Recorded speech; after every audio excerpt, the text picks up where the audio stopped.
संयुक्त किसान मोर्चा टुट गया? ਇਹਨੂੰ ਇਹ ਕਹਿਣਾ ਕਿ ਟੁੱਟ ਗਿਆ ਬਿਲਕੁਲ ਸੰਭਵ ਨਹੀਂ ਹੈ।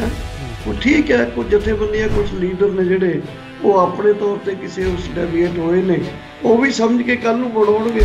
40 ਦੇ ਵਿੱਚੋਂ 22 ਪਾਸੇ ਹੋ ਗਈਆਂ ਤੇ 22 ਦੇ ਨਾਲ 3 ਹੋਰ ਪਾਸੇ ਹੋ ਜਾਣਗੀਆਂ। ਇਸ ਨੂੰ ਇਸ ਤਰੀਕੇ ਸਮਝਿਆ ਡਾਕਟਰ ਦਰਸ਼ਨਪਾਲ? ਮੈਨੂੰ ਲੱਗਦਾ 13 ਜਾਂ 14 ਜਥੇਬੰਦੀਆਂ ਇਸ ਪ੍ਰਕਿਰਿਆ ਚ ਆਈਆਂ ਜਿਹੜੀਆਂ ਇਲੈਕਸ਼ਨ ਦੇ ਵਿੱਚ ਸਿੱਧਾ ਤੌਰ ਤੇ ਨਹੀਂ ਜਾਣਗੀਆਂ। ਜਦੋਂ 9 ਮੈਂਬਰੀ ਤਾਲਮੇਲ ਕਮੇਟੀ ਦਾ ਤੁਸੀਂ ਜ਼ਿਕਰ ਕਰਦੇ ਹੋ, ਉਹ 9 ਮੈਂਬਰੀ ਤਾਲਮੇਲ ਕਮੇਟੀ ਵਿੱਚ ਹੁਣ ਤਾਲਮੇਲ ਕਿੰਨੇ ਜਾਣੇ ਵਿੱਚ ਰਹਿ ਗਏ? ਪਿਛਲੇ ਸਮੇਂ ਤੋਂ ਸਿਰਫ ਤੇ ਸਿਰਫ ਰਾਜੇਵਾਲ ਸਾਹਿਬ ਜੀ ਉਸ ਮੀਟਿੰਗ 'ਚ ਨਹੀਂ ਆ ਰਹੇ। ਇਹ ਤਾਲਮੇਲ ਜਿਹੜਾ ਹੈ ਉਹਨਾਂ 8 ਦੇ ਵਿੱਚ ਬਣਿਆ ਹੋਇਆ। ਤੁਸੀਂ ਬਹੁਤ ਸਖਤ ਟਿੱਪਣੀਆਂ ਕੀਤੀਆਂ, ਤੁਸੀਂ ਕਹਿ ਰਹੇ ਹੋ ਕੁਝ ਆਗੂਆਂ ਦੇ ਮੂੰਹ 'ਚ ਲਾਰਾ ਟਪਕਦੀਆਂ ਪਈਆਂ, ਇਹ ਕਿਉਂ ਕਹਿ ਰਹੇ ਹੋ ਡਾਕਟਰ ਦਰਸ਼ਨਪਾਲ? ਇਹ ਜਿਹੜੀ ਚੀਜ਼ ਹੈ ਇਹਨੂੰ ਮੈਂ ਕਹਿੰਦਾ ਕਿ ਜਿਹੜੀ ਲਾਵਾ ਡਿੱਗਦੀਆਂ ਨੇ ਉਹਦੇ 'ਚ ਉੱਪਰ ਹੀ ਆ। ਡਾਕਟਰ ਦਰਸ਼ਨਪਾਲ, ਤੁਹਾਡਾ ਆਮ ਆਦਮੀ ਪਾਰਟੀ ਬਾਰੇ ਕੀ ਸਟੈਂਡ ਹੈ? ਮੈਨੂੰ ਤਾਂ ਸਗੋਂ ਕਈ ਵਾਰੀ ਆਮ ਆਦਮੀ ਪਾਰਟੀ ਆਈਡੀਓਲੋਜੀਕਲੀ ਜਾਂ ਉਹਦੇ ਵਿਵਹਾਰ ਤੋਂ ਬੀਜੇਪੀ ਦੇ ਵੱਧ ਨੇੜੇ ਲੱਗਦੀ ਹੈ। ਦਰਸ਼ਨਪਾਲ ਨੂੰ ਆਵਾਜ਼ ਮਾਰੀ ਜਾਵੇ ਕਿ ਆਜੋ ਤੁਸੀਂ ਸੀਐਮ ਚਿਹਰਾ ਸਾਡੇ, ਦਰਸ਼ਨਪਾਲ ਤਿਆਰ ਹੈ? ਨਾ, ਬਿਲਕੁਲ।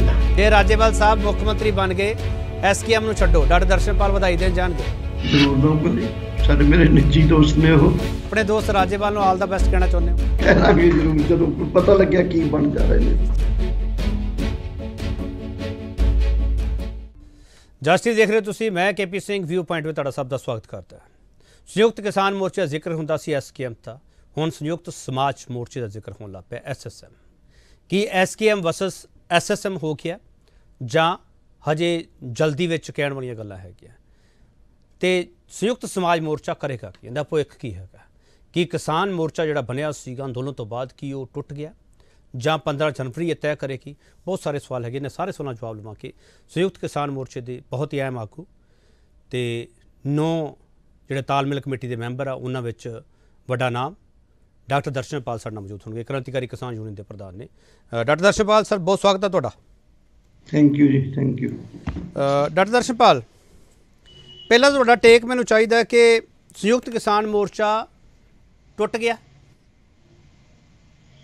ਨਹੀਂ, ਮੈਨੂੰ ਲੱਗਦਾ ਸੰਯੁਕਤ ਕਿਸਾਨ ਮੋਰਚਾ ਜਿਹੜੀਆਂ ਹਾਲਤਾਂ 'ਚ ਜਿੰਨੀ ਸ਼ਿੱਦਤ ਨਾਲ, ਜਿੰਨੀ ਏਕਤਾ ਨਾਲ, ਜਿੰਨੀ ਮਿਹਨਤ ਨਾਲ ਦੇਸ਼ ਦੇ ਕਿਸਾਨਾਂ ਨੇ ਬਣਾਇਆ, ਉਹਨੂੰ ਬਿਲਕੁਲ ਨਹੀਂ ਕਿਹਾ ਜਾ ਸਕਦਾ ਇਹ ਟੁੱਟ ਗਿਆ। ਇਹਦੇ ਵਿੱਚੋਂ ਕੁਝ ਜਥੇਬੰਦੀਆਂ ਤੇ ਆਗੂ ਉਹ ਡੈਵੀਏਟ ਹੋਏ ਨੇ, ਜਿਹੜੇ ਦਰਜਨਾਂ 'ਚ ਨੇ। ਸੰਯੁਕਤ ਕਿਸਾਨ ਮੋਰਚੇ 'ਚ ਸੈਂਕੜਿਆਂ ਦੀ ਗਿਣਤੀ 'ਚ ਕਿਸਾਨ ਜਥੇਬੰਦੀਆਂ ਨੇ। ਇਸ ਕਰਕੇ ਦੂਜੀ ਗੱਲ ਇਹ ਹੈ ਕਿ ਕਿਸਾਨਾਂ ਦੇ ਮੁੱਦੇ ਜਿਹੜੇ ਨੇ ਉਹ ਬਹੁਤ ਜ਼ਿਆਦਾ ਸੀ, ਬਹੁਤ ਜ਼ਿਆਦਾ ਹੈ ਨੇ। ਇਸ ਕਰਕੇ ਸੰਯੁਕਤ ਕਿਸਾਨ ਮੋਰਚੇ ਦੀ ਆਬਜੈਕਟਿਵਿਟੀ ਵੀ ਲੋੜ ਹੈ। ਹਿਸਟੋਰੀਕਲੀ ਵੀ ਜੋ ਸੰਯੁਕਤ ਕਿਸਾਨ ਮੋਰਚਾ ਬਣਿਆ ਸੀ, ਉਹਦੀ ਉਹ ਬਣਨ ਦੀ ਪ੍ਰਕਿਰਿਆ ਹੀ ਐਸੀ ਸੀ ਕਿ ਅੰਦੋਲਨ ਦੇ ਦੌਰਾਨ ਜਿਹੜਾ ਮੋਰਚਾ ਬਣਿਆ ਹੋਵੇ, ਅੰਦੋਲਨ ਦੇ ਦੌਰਾਨ ਉਹ ਮੋਰਚਾ ਇਸ ਕਿਸਮ ਦਾ ਹੁੰਦਾ। ਐਵੇਂ ਨਹੀਂ ਬਲਕਿ ਥੋੜੇ ਸਮੇਂ ਵਿੱਚ SKM ਐਡਾ ਇੱਕ ਪਾਪੂਲਰ ਨਾਮ ਹੋ ਗਿਆ ਕਿ ਅੱਜ ਚੋਣਾਂ ਲੜਨ ਵਾਲਿਆਂ ਨੂੰ ਵੀ SSM ਨਾਮ ਰੱਖਣਾ ਪਿਆ। ਜਾਂ ਬਹੁਤ ਸਾਰੇ ਨਾਮ ਚਨੂਨੀ ਨੇ ਜੋ ਉੱਥੇ ਪਾਰਟੀ ਲਾਂਚ ਕੀਤੀ ਹੈ, ਉਹਦਾ ਨਾਮ ਵੀ ਸੰਯੁਕਤ ਕੁਛ ਮੋਰਚਾ ਹੈ। ਇਹ ਜਿਹੜਾ ਆਪਣੇ ਆਪ 'ਚ SKM ਨੇ ਜੋ ਐਸਟੈਬਲਿਸ਼ ਕੀਤਾ ਹੈ, ਇਹਨੂੰ ਇਹ ਕਹਿਣਾ ਕਿ ਟੁੱਟ ਗਿਆ ਬਿਲਕੁਲ ਸੰਭਵ ਨਹੀਂ ਹੈ। ਉਹ ਠੀਕ ਹੈ, ਕੁਝ ਜਥੇਬੰਦੀਆਂ ਕੁਝ ਲੀਡਰ ਨੇ ਜਿਹੜੇ ਉਹ ਆਪਣੇ ਤੌਰ ਤੇ ਕਿਸੇ ਉਸ ਡੈਵੀਏਟ ਹੋਏ ਨੇ, ਉਹ ਵੀ ਸਮਝ ਕੇ ਕੱਲ ਨੂੰ ਬਣਾਉਣਗੇ। ਡਾਕਟਰ ਦਰਸ਼ਨਪਾਲ, ਮੈਂ ਇਸ ਨੂੰ ਇਸ ਤਰੀਕੇ ਸਮਝਾਂ ਕਿ 40 ਜਥੇਬੰਦੀਆਂ ਦੇ ਪਿੱਛੇ 475 ਜਿਹੜੀਆਂ ਜਥੇਬੰਦੀਆਂ ਖੜੀਆਂ, ਉਹਨਾਂ 40 ਦੇ ਵਿੱਚੋਂ 22 ਪਾਸੇ ਹੋ ਗਈਆਂ ਤੇ 22 ਦੇ ਨਾਲ 3 ਹੋਰ ਪਾਸੇ ਹੋ ਜਾਣਗੀਆਂ। ਇਸ ਨੂੰ ਇਸ ਤਰੀਕੇ ਸਮਝਾਂ ਡਾਕਟਰ ਦਰਸ਼ਨਪਾਲ? ਨਹੀਂ, ਇੱਕ ਤਾਂ ਦੇਖੋ 22 ਜਿਹੜੀਆਂ ਕਹਿੰਦੇ ਨੇ 3 ਹੋਰ ਹੋ ਜਾਣੀਆਂ, ਇਹ ਸੰਭਵ ਨਹੀਂ ਹੈ। ਇੱਕ ਤਾਂ ਪਹਿਲਾਂ ਹੀ ਮੈਂ ਗਿਣਤੀ 'ਚ ਥੋੜ੍ਹੀ ਸਮੱਸਿਆ ਹੈ ਇਹਦੇ ਵਿੱਚ, ਕਿਉਂਕਿ ਕਦੇ ਵੀ ਇਹ ਕੋਈ ਪਾਰਲੀਮੈਂਟ ਦੇ MPਆਂ ਤਰੀ ਗਿਣਤੀ ਨਹੀਂ ਹੋਣੀ। ਮੇਰੇ ਮੁਤਾਬਕ ਪੰਜਾਬ ਦੀਆਂ ਜਥੇਬੰਦੀਆਂ ਦੇ ਵਿੱਚੋਂ ਕੁਝ ਅਹਿਮ ਜਥੇਬੰਦੀਆਂ ਨੇ, ਜਿਹ 'ਚ ਸਿੱਧੂਪੁਰ ਦੀ ਹੈ, ਉਗਰਾਹਾਂ ਦੀ ਹੈ, ਦਰਸ਼ਨਪਾਲ ਵਾਲੀ ਜਥੇਬੰਦੀ ਹੈ, ਕ੍ਰਾਂਤੀਕਾਰੀ ਹੈ, ਬੂਟਾ ਸਿੰਘ ਬੁਰਜ ਗਿੱਲ ਦੀ ਡਕੌਂਦਾ ਜਥੇਬੰਦੀ ਹੈ, ਕਿਰਤੀ ਕਿਸਾਨ ਯੂਨੀਅਨ ਹੈ। ਇਹ ਜਥੇਬੰਦੀਆਂ ਇਸ ਇਲੈਕਟੋਰਲ ਪ੍ਰੋਸੈਸ ਦਾ ਜੋ ਪ੍ਰਕਿਰਿਆ ਬਣਾਈ ਗਈ ਹੈ ਇਹਦੇ ਨਾਲ ਨਹੀਂ ਸਹਿਮਤ ਹਨ। ਜਾਂ ਕਿਸਾਨ ਸਭਾ ਹੈ, ਪੰਜਾਬ ਕਿਸਾਨ ਸਭਾ ਪੁੰਨਾਵਾਲ ਦੀ, ਉਹਦੇ ਬਾਰੇ ਵੀ ਅੱਜ ਉਹਨਾਂ ਦਾ ਪ੍ਰੈਸ ਕਾਨਫਰੰਸ ਕਹਿਣਾ ਸੀ ਕਿ ਉਹ ਵੀ ਸਾਡੇ ਵਿੱਚ ਆ ਜਾਣਗੇ।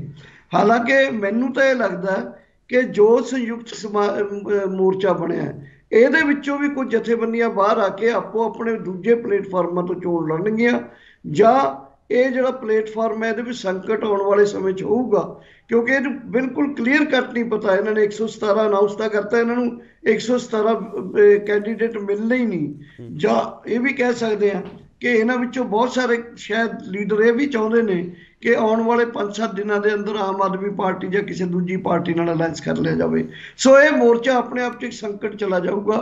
ਦੂਜੀ ਗੱਲ ਮੈਂ ਕਹਿਣਾ ਚਾਹੁੰਦਾ ਕਿ ਇਸ ਨੂੰ ਇਹ ਕਹਿਣਾ ਨੰਬਰਿੰਗ ਦੇ ਵਿੱਚ ਕਹਿਣਾ, ਨੰਬਰਿੰਗ ਦੇ ਵਿੱਚ ਮੈਂ ਐ ਵੀ ਇਹਨੂੰ ਪਲੇਸ ਕਰ ਸਕਦਾ ਕਿ ਜਨ ਆਧਾਰ ਜੋ ਬਾਕੀ ਰਹਿ ਗਈਆਂ ਜਥੇਬੰਦੀਆਂ ਨੇ ਉਹਨਾਂ ਦਾ ਇਸ ਸੰਯੁਕਤ ਸਮਾਜ ਮੋਰਚੇ ਸ਼ਾਮਲ ਜਥੇਬੰਦੀਆਂ ਨਾਲੋਂ ਕਈ ਗੁਣਾ ਜ਼ਿਆਦਾ ਹੈ। ਪੰਜਾਬ ਦੇ ਲੋਕ ਜਿਨ੍ਹਾਂ ਨੇ ਅੰਦੋਲਨ ਲੜਿਆ, ਅਗਰ ਉਹ ਅੰਦੋਲਨਕਾਰੀ ਕਿਸਾਨਾਂ ਦੀ ਗਿਣਤੀ ਕਰਨੀ ਹੋਵੇ ਤਾਂ।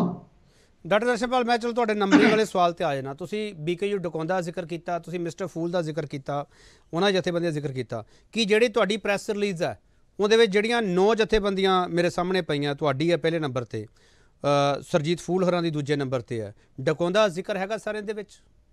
ਨਹੀਂ, ਉਹਦਾ ਉਹਨਾਂ ਨਾਲ ਨਹੀਂ, ਉਹਨਾਂ ਨੇ ਪ੍ਰੈਸ ਸਟੇਟਮੈਂਟ ਹਲੇ ਨਹੀਂ ਦਿੱਤਾ, ਲੇਕਿਨ ਉਹ ਉੱਥੇ ਵੀ ਨਹੀਂ ਗਏ। ਉਹ ਕੱਲ ਦੀ ਜੋ ਮੀਟਿੰਗ ਹੋਈ ਸੀ ਉਸ ਮੀਟਿੰਗ ਦੇ ਵਿੱਚ ਕਲੀਅਰ ਕੱਟ ਪੋਜੀਸ਼ਨ ਸੀ ਉਹਨਾਂ ਦੀ ਕਿ ਅਸੀਂ ਇਲੈਕਸ਼ਨ 'ਚ ਨਾ ਹਿੱਸਾ ਲਈਏ। ਅਸੀਂ ਜੇ ਕੋਈ ਇਲੈਕਸ਼ਨ ਦੇ ਵਿੱਚ ਕੱਲ ਨੂੰ ਕੋਈ ਇਸ ਕਿਸਮ ਦਾ ਬਣਦਾ ਤਾਂ ਉਹ ਤੇ ਸੋਚਾਂਗੇ, ਲੇਕਿਨ ਅਸੀਂ ਕੋਈ ਇਲੈਕਸ਼ਨ ਦੇ ਵਿੱਚ ਉਸ ਕਿਸਮ ਦੀ ਪਾਰਟਿਸਿਪੇਸ਼ਨ ਨਹੀਂ ਕਰਾਂਗੇ।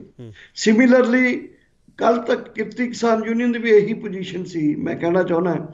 ਤੇ ਉਹ ਜਿਹੜੀ ਆਲ ਇੰਡੀਆ ਕਿਸਾਨ ਸਭਾ ਪੁੰਨਾਵਾਲ ਦੀ ਹੈ, ਜਿਹੜੀ ਉਹਨਾਂ ਦੇ ਸੈਂਟਰਲ ਲੀਡਰ ਨਾਲ ਹੁਣੇ 9 ਮੈਂਬਰੀ ਕਮੇਟੀ ਮੈਂ ਬੈਠ ਕੇ ਹਟਿਆ, ਉਹਨਾਂ ਦੀ ਪੋਜੀਸ਼ਨ ਵੀ ਇਹੀ ਹੈ ਕਿ ਅਸੀਂ ਇਸ ਕਿਸਮ ਦੇ ਇਲੈਕਸ਼ਨ ਲੜਨ ਵਾਲੇ ਮੋਰਚੇ ਵਿੱਚ ਕਿਸਾਨ ਜਥੇਬੰਦੀ ਡਾਇਰੈਕਟਲੀ ਨਹੀਂ ਜਾਊਗੀ। ਇਹ ਉਹਨਾਂ ਦੀ ਪ੍ਰਿੰਸੀਪਲ ਪੋਜੀਸ਼ਨ ਹੈ। ਡਾਕਟਰ ਦਰਸ਼ਨਪਾਲ, ਫਿਰ ਤੁਸੀਂ ਥੋੜਾ ਜਿਹਾ ਸਾਫ਼ ਕਰ ਦਿਓ, ਦਰਸ਼ਕ ਤੁਹਾਨੂੰ ਸੁਣ ਰਹੇ ਆ ਇਸ ਵਕਤ ਦੇਸ਼ ਵਿਦੇਸ਼ ਦੇ ਵਿੱਚ, ਉਹ ਇਹ ਜਾਣਨਾ ਚਾਹੁੰਦੇ ਆ ਤੁਸੀਂ 32 ਜਥੇਬੰਦੀਆਂ ਦੇ ਵਿੱਚੋਂ 9 ਜਥੇਬੰਦੀਆਂ ਦਾ ਜ਼ਿਕਰ ਕੀਤਾ, ਇਹਨਾਂ 9 ਤੋਂ ਬਾਅਦ ਉਹਨਾਂ ਕੋਲੇ ਕਿੰਨੀਆਂ ਜਥੇਬੰਦੀਆਂ ਰਹਿ ਸੰਯੁਕਤ ਸਮਾਜ ਮੋਰਚੇ ਦੀ? ਇਹ ਸਥਿਤੀ ਸਾਫ਼ ਕਰ ਦਿਓ, ਤੁਹਾਡੇ ਕੋਲੇ ਕਿੰਨੀਆਂ ਤੇ ਉਹਨਾਂ ਕੋਲੇ ਕਿੰਨੀਆਂ? ਦੇਖੋ, ਮੈਨੂੰ ਇਹ ਮੈਂ ਕਹਿਣੀ ਚਾਹੁੰਦਾ ਕਿ ਜੋ ਮੇਰੀ ਗਿਣਤੀ ਦੇ ਮੁਤਾਬਕ ਇਹਦੇ 'ਚ ਹਰਦੇਵ ਸਿੰਘ ਸੰਧੂ ਦਾ ਨਾਮ ਹੋਣਾ, ਮੈਨੂੰ ਜੋ ਪਤਾ ਲੱਗਿਆ ਕਿ ਸਾਡੇ ਬਜ਼ੁਰਗ ਆਗੂ ਨੇ, ਉਹਨਾਂ ਦਾ ਨਾਮ ਮੈਂ ਭੁੱਲ ਗਿਆ, ਇੱਧਰ ਦੇਵੀਗੜ੍ਹ ਬੋਲਦੇ ਨੇ, ਉਹਨਾਂ ਦਾ ਵੀ ਕੱਲ ਮੈਸੇਜ ਮਿਲਿਆ ਕਿ ਉਹ ਇਲੈਕਸ਼ਨ 'ਚ ਨਹੀਂ ਜਾਣਗੇ। ਸੋ 9 + 1 3 12 ਤੇ 1 13, ਮੈਨੂੰ ਲੱਗਦਾ 13 ਜਾਂ 14 ਜਥੇਬੰਦੀਆਂ ਇਸ ਪ੍ਰਕਿਰਿਆ 'ਚ ਹੈਗੀਆਂ ਜਿਹੜੀਆਂ ਇਲੈਕਸ਼ਨ ਦੇ ਵਿੱਚ ਸਿੱਧੇ ਤੌਰ ਤੇ ਨਹੀਂ ਜਾਣਗੀਆਂ। 13 ਜਾਂ 18 ਯਾਨੀ ਕਿ 18 ਜਾਂ 19 ਸੰਯੁਕਤ ਸਮਾਜ ਮੋਰਚੇ ਚਲੇ ਜਾਣਗੇ। 18 ਜਾਂ 19 ਸੰਯੁਕਤ ਸਮਾਜ ਮੋਰਚੇ ਜਾਣਗੇ। ਇੱਕ ਡਾਕਟਰ ਦਰਸ਼ਨਪਾਲ, ਤੁਸੀਂ ਡਕੌਂਦਾ ਦਾ ਜ਼ਿਕਰ ਕੀਤਾ, ਉਹ ਤਾਂ ਆਪਦੇ ਸੰਵਿਧਾਨ ਦਾ ਹਵਾਲਾ ਦਿੰਦੇ, ਸਾਡਾ ਸੰਵਿਧਾਨ ਹੈ, ਇਲੈਕਸ਼ਨ ਵਿੱਚ ਅਸੀਂ ਨਹੀਂ ਜਾ ਸਕਦੇ, ਕਿ ਇਹੀ ਹਵਾਲਾ ਦਿੱਤਾ ਹੋਊਗਾ ਤੁਹਾਡੇ ਕੋਲ ਜਦੋਂ ਮੀਟਿੰਗ ਹੋਈ ਹੋਊਗੀ ਡਾਕਟਰ ਦਰਸ਼ਨਪਾਲ?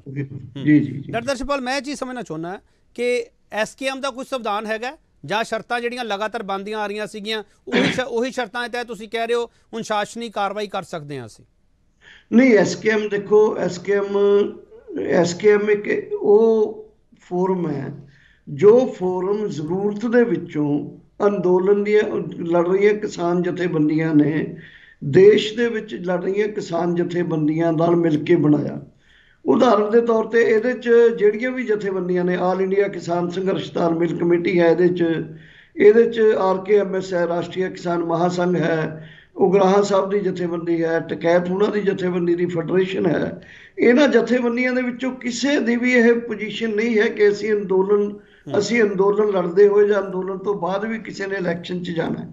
ਇਹੀ ਪੋਜੀਸ਼ਨ ਹੈ ਜਿਹੜੀ SKM ਦੇ ਵਿੱਚ ਐਜ਼ ਏ ਪ੍ਰਿੰਸੀਪਲ ਪੋਜੀਸ਼ਨ ਉਹਨੂੰ ਅਪਣਾ ਲਿਆ ਗਿਆ ਸੀ। ਇਸੇ ਕਰਕੇ ਹੀ SKM ਨੇ ਕਦੇ ਵੀ ਕਿਸੇ ਲੀਡਰ ਨੂੰ ਸਟੇਜ ਦੇ ਕੋਲ ਵੀ ਨਹੀਂ ਆਉਣ ਦਿੱਤਾ। ਤੇ ਇੱਥੋਂ ਤੱਕ ਕਿ ਜਦੋਂ ਗੁਰਨਾਮ ਚੜੂਨੀ ਜੀ ਨੇ ਪੰਜਾਬ ਮਿਸ਼ਨ ਵਾਲੀ ਗੱਲ ਛੇੜੀ ਪੰਜਾਬ 'ਚ ਆ ਕੇ, ਤਾਂ ਉਦੋਂ ਹੀ ਪੰਜਾਬ ਦੀਆਂ ਜਥੇਬੰਦੀਆਂ ਨੇ ਵੀ, ਬਾਹਰਲੀਆਂ ਸਮੁੱਚੀਆਂ ਜਥੇਬੰਦੀਆਂ ਨੇ ਵੀ ਗੁਰਨਾਮ ਸਿੰਘ ਚੜੂਨੀ ਨੂੰ ਵਿਕਟਮਾਈਜ਼ ਕੀਤਾ ਸੀ। ਇਹ ਉਹਦੇ ਪਿੱਛੇ ਕਾਰਨ ਇਹੀ ਸੀ ਕਿ ਕਿਸਾਨ ਜਥੇਬੰਦੀਆਂ, ਉਹਨਾਂ ਦਾ ਮੋਰਚਾ, ਉਹਨਾਂ ਦਾ ਅੰਦੋਲਨ ਇਕਜੁੱਟ ਤਾਂ ਹੀ ਰਹਿ ਸਕਦਾ, ਕਾਮਯਾਬੀ ਤਾਂ ਹੀ ਹਾਸਲ ਕਰ ਸਕਦਾ ਅਗਰ ਉਹ ਆਪਣੇ ਆਪ ਨੂੰ ਪੋਲੀਟੀਕਲ ਜੋ ਫੋਰਸਿਸ ਨੇ ਉਹਨਾਂ ਤੋਂ ਨਿਰਲੇਪ ਰੱਖਣਗੇ। ਤਾਂ ਇਹਦੇ ਵਿੱਚ ਤਾਂ ਹੁਣ ਹੋ ਤਾਂ ਇਹ ਰਿਹਾ ਵੀ ਖੁਦ ਕਿਸਾਨ ਜਥੇਬੰਦੀਆਂ ਆਪਣੇ ਆਪ ਨੂੰ ਸੰਯੁਕਤ ਸਮਾਜ ਮੋਰਚੇ ਦਾ ਹਿੱਸਾ ਬਣ ਗਈਆਂ, ਜੋ ਸਮਾਜ ਮੋਰਚਾ ਇਲੈਕਟੋਰਲ ਪੋਲਿਟਿਕਸ ਜਾਊਗਾ। ਸੋ ਇਹ ਤਾਂ ਇੱਕਦਮ ਉਲਟੀ 180 ਡਿਗਰੀ ਉਲਟੀ ਗੱਲ ਹੋ ਗਈ ਕਿ ਜਿਹੜੇ ਕੱਲ ਕਹਿ ਰਹੇ ਸੀ ਕਿ ਅਸੀਂ ਇਹਨਾਂ ਨੂੰ ਨੇੜੇ ਨਹੀਂ ਆਉਣ ਦੇਣਾ,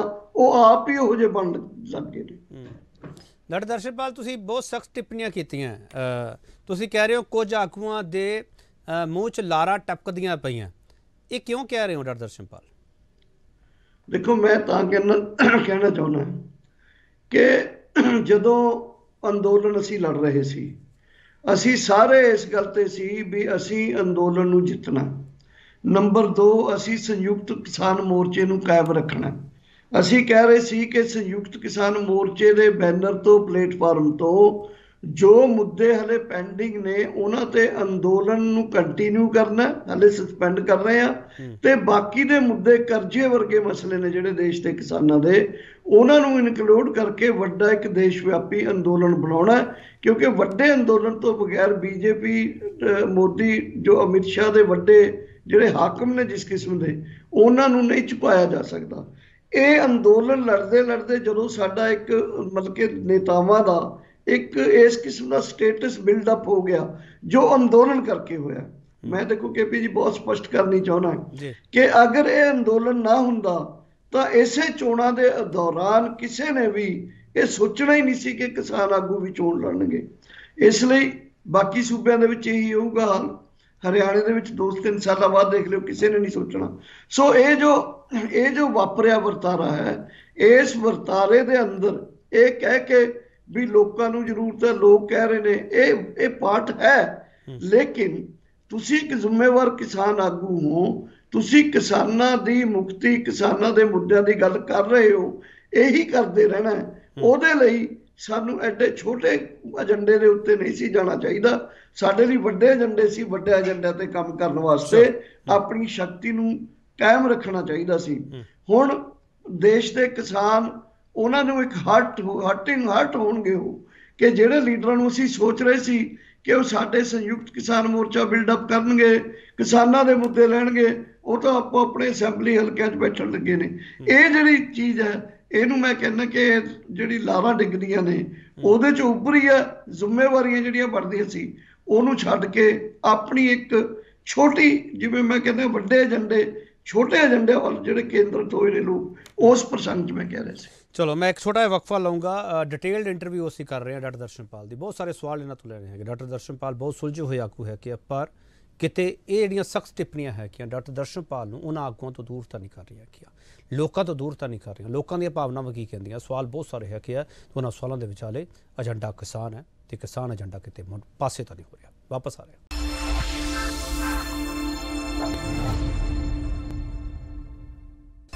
ਇੱਕ ਵਾਰ ਫਿਰ ਤੁਹਾਡਾ ਸਵਾਗਤ ਕਰਦੇ। ਡਾਕਟਰ ਦਰਸ਼ਨਪਾਲ ਸਾਡੇ ਨਾਲ ਹੈਗੇ। ਡਾਕਟਰ ਦਰਸ਼ਨਪਾਲ, ਤੁਹਾਨੂੰ ਕੋਈ ਕਵੇ ਕਿ ਤੁਸੀਂ CM ਬਣ ਜਾਓ ਤੇ ਚਲੋ ਫਿਰ ਪਹੁੰਚੋ। ਡਾਕਟਰ ਦਰਸ਼ਨਪਾਲ, ਕਿਉਂ ਇੰਤਜ਼ਾਰ ਕਰਨਾ? ਸਾਰੇ ਚਾਹੁੰਦੇ ਆ CM ਫੇਸ ਹੋਣਾ ਚਾਹੀਦਾ ਕਿਸਾਨਾਂ ਦਾ। ਮੈਂ ਤੁਹਾਡੇ ਬਹੁਤੇ ਕਿਸਾਨ ਆਗੂਆਂ ਨੂੰ ਮਿਲਿਆ, ਉਹਨਾਂ ਨੂੰ ਪੁੱਛਿਆ, ਉਹ ਕਹਿੰਦੇ CM ਫੇਸ ਤਾਂ ਕਿਸਾਨਾਂ ਦਾ ਬਣਨਾ ਚਾਹੀਦਾ, PM ਫੇਸ ਵੀ ਬਣਨਾ ਚਾਹੀਦਾ ਕਿਸਾਨਾਂ ਦਾ। ਡਾਕਟਰ ਦਰਸ਼ਨਪਾਲ, ਕਿਉਂ ਨਹੀਂ ਦੇਖਦੇ ਤੁਸੀਂ ਸਿਆਸਤ ਵਿੱਚ ਕੋਈ ਰਾਹ ਨਿਕਲ ਸਕਦਾ, ਕਿਸਾਨ ਦੇ ਮੁੱਦਿਆਂ ਦਾ ਹੱਲ ਹੋ ਸਕਦਾ? ਡਾਕਟਰ ਦਰਸ਼ਨਪਾਲ, ਕਿ ਤੁਹਾਨੂੰ ਬੁਲਾਇਆ ਨਹੀਂ ਗਿਆ, ਤੁਹਾਨੂੰ ਬੁਲਾਇਆ ਨਹੀਂ ਗਿਆ ਤਾਂ ਕਰਕੇ ਤੁਹਾਨੂੰ ਤਕਲੀਫ ਹੈ? ਬੋਲੋ। ਮੈਨੂੰ ਲੱਗਦਾ ਕਿ ਸਿਆਸਤ ਜਿਹੜੀ ਹੈ ਇਹ ਲੋਕਾਂ ਦੀ ਸਿਆਸਤ ਹੁੰਦੀ ਹੈ। ਲੋਕਾਂ ਦੀਆਂ ਮੂਵਮੈਂਟਾਂ ਦੇ ਵਿੱਚੋਂ ਸਿਆਸਤਾਂ ਨਿਕਲਦੀਆਂ ਨੇ, ਲੋਕ ਆਗੂ ਨਿਕਲਦੇ ਨੇ। ਨੰਬਰ 1। ਨੰਬਰ 2, ਜਦੋਂ ਅਸੀਂ ਕਿਸੇ ਇੱਕ ਵਰਗ ਦੀ ਜਾਂ ਇੱਕ ਤਬਕੇ ਦੀ ਜਥੇਬੰਦੀ ਦੇ ਤੌਰ ਤੇ ਕੰਮ ਕਰਦੇ ਹਾਂ, ਉਦੋਂ ਅਸੀਂ ਉਸ ਵਰਗ ਤੇ ਤਬਕੇ ਦੀਆਂ ਇਸ਼ੂਜ਼ ਨੂੰ, ਮੁੱਦਿਆਂ ਨੂੰ ਇੱਕ ਪ੍ਰੈਸ਼ਰ ਗਰੁੱਪ ਦੇ ਤੌਰ ਤੇ ਸੋਲਵ ਕਰਾਉਂਦੇ ਹਾਂ। ਕਿਉਂਕਿ ਜਿਹੜਾ ਸਿਸਟਮ ਹੈ, ਇਹ ਸਿਸਟਮ ਨੂੰ ਐਦਾਂ ਨਹੀਂ ਸੋਚਿਆ ਜਾ ਸਕਦਾ ਕਿ ਇਹ ਪੰਜਾਬ ਦੇ ਵਿੱਚ ਕਿਸੇ ਇੱਕ ਅਸੈਂਬਲੀ 'ਚ ਨੁਮਾਇੰਦਾ ਬਣ ਕੇ ਜਾਂ 10 ਅਸੈਂਬਲੀਆਂ ਦੇ ਨੁਮਾਇੰਦੇ ਬਣ ਕੇ ਕੋਈ ਹੱਲ ਹੋ ਸਕਦਾ। ਇਸ ਲਈ ਮੈਨੂੰ ਇਹ ਲੱਗਦਾ ਕਿ ਅਗਰ ਇੱਕ ਲੰਬੀ ਲੜਾਈ ਲੋਕਾਂ ਦੀ ਲੜ ਕੇ, ਇੱਕ ਜਿਹੜਾ ਦੇਸ਼ ਦੇ ਵਿੱਚ ਜੋ ਪ੍ਰਬੰਧ ਜੋ ਚੱਲ ਰਿਹਾ ਹੈ, ਉਸ ਲੜਾਈ ਦੇ ਵਿੱਚ ਲੋਕਾਂ ਨੂੰ ਨਾਲ ਲੈ ਕੇ, ਜੋ ਕਿਸਾਨ ਅੰਦੋਲਨ ਉਧਰ ਨੂੰ ਵੱਧ ਰਿਹਾ ਸੀ, ਕਿਸਾਨ ਅੰਦੋਲਨ ਨੇ ਲੋਕਾਂ ਨੂੰ ਇੱਕ ਰਸਤਾ ਦਿਖਾਇਆ।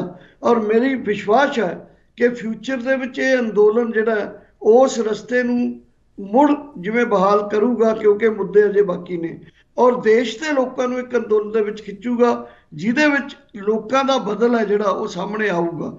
ਉਦੋਂ ਜ਼ਰੂਰ ਲੋਕਾਂ ਦੇ ਬਦਲ ਦੇ ਤੌਰ ਤੇ, ਜਦੋਂ ਸਾਡੇ ਕੋਲ ਬਕਾਇਦਾ ਇਸ ਸਿਸਟਮ ਦਾ ਇੱਕ ਬਦਲ ਵੀ ਹੋਊਗਾ। ਅੱਜ ਸਾਡੇ ਕਿਸਾਨ ਆਗੂਆਂ ਕੋਲ ਇਸ ਸਿਸਟਮ ਦਾ ਕੋਈ ਬਦਲ ਨਹੀਂ ਹੈ।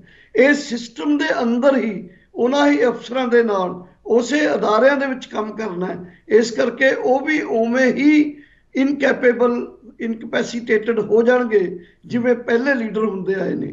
ਸੋ ਇਸ ਕਰਕੇ without planning, without alternative model, without a alternative narrative, ਕੋਈ ਇਸ ਕਿਸਮ ਦੀ ਸਬਜੈਕਟਿਵਲੀ ਪਲੰਜ ਕਰ ਜਾਣਾ ਇਹਨਾਂ ਚੀਜ਼ਾਂ ਦੇ ਵਿੱਚ, ਉਹ ਠੀਕ ਨਹੀਂ ਹੈ। ਉਹ ਹਮੇਸ਼ਾ ਪ੍ਰੈਗਮੈਟਿਕ ਅਪਰੋਚ ਹੈ।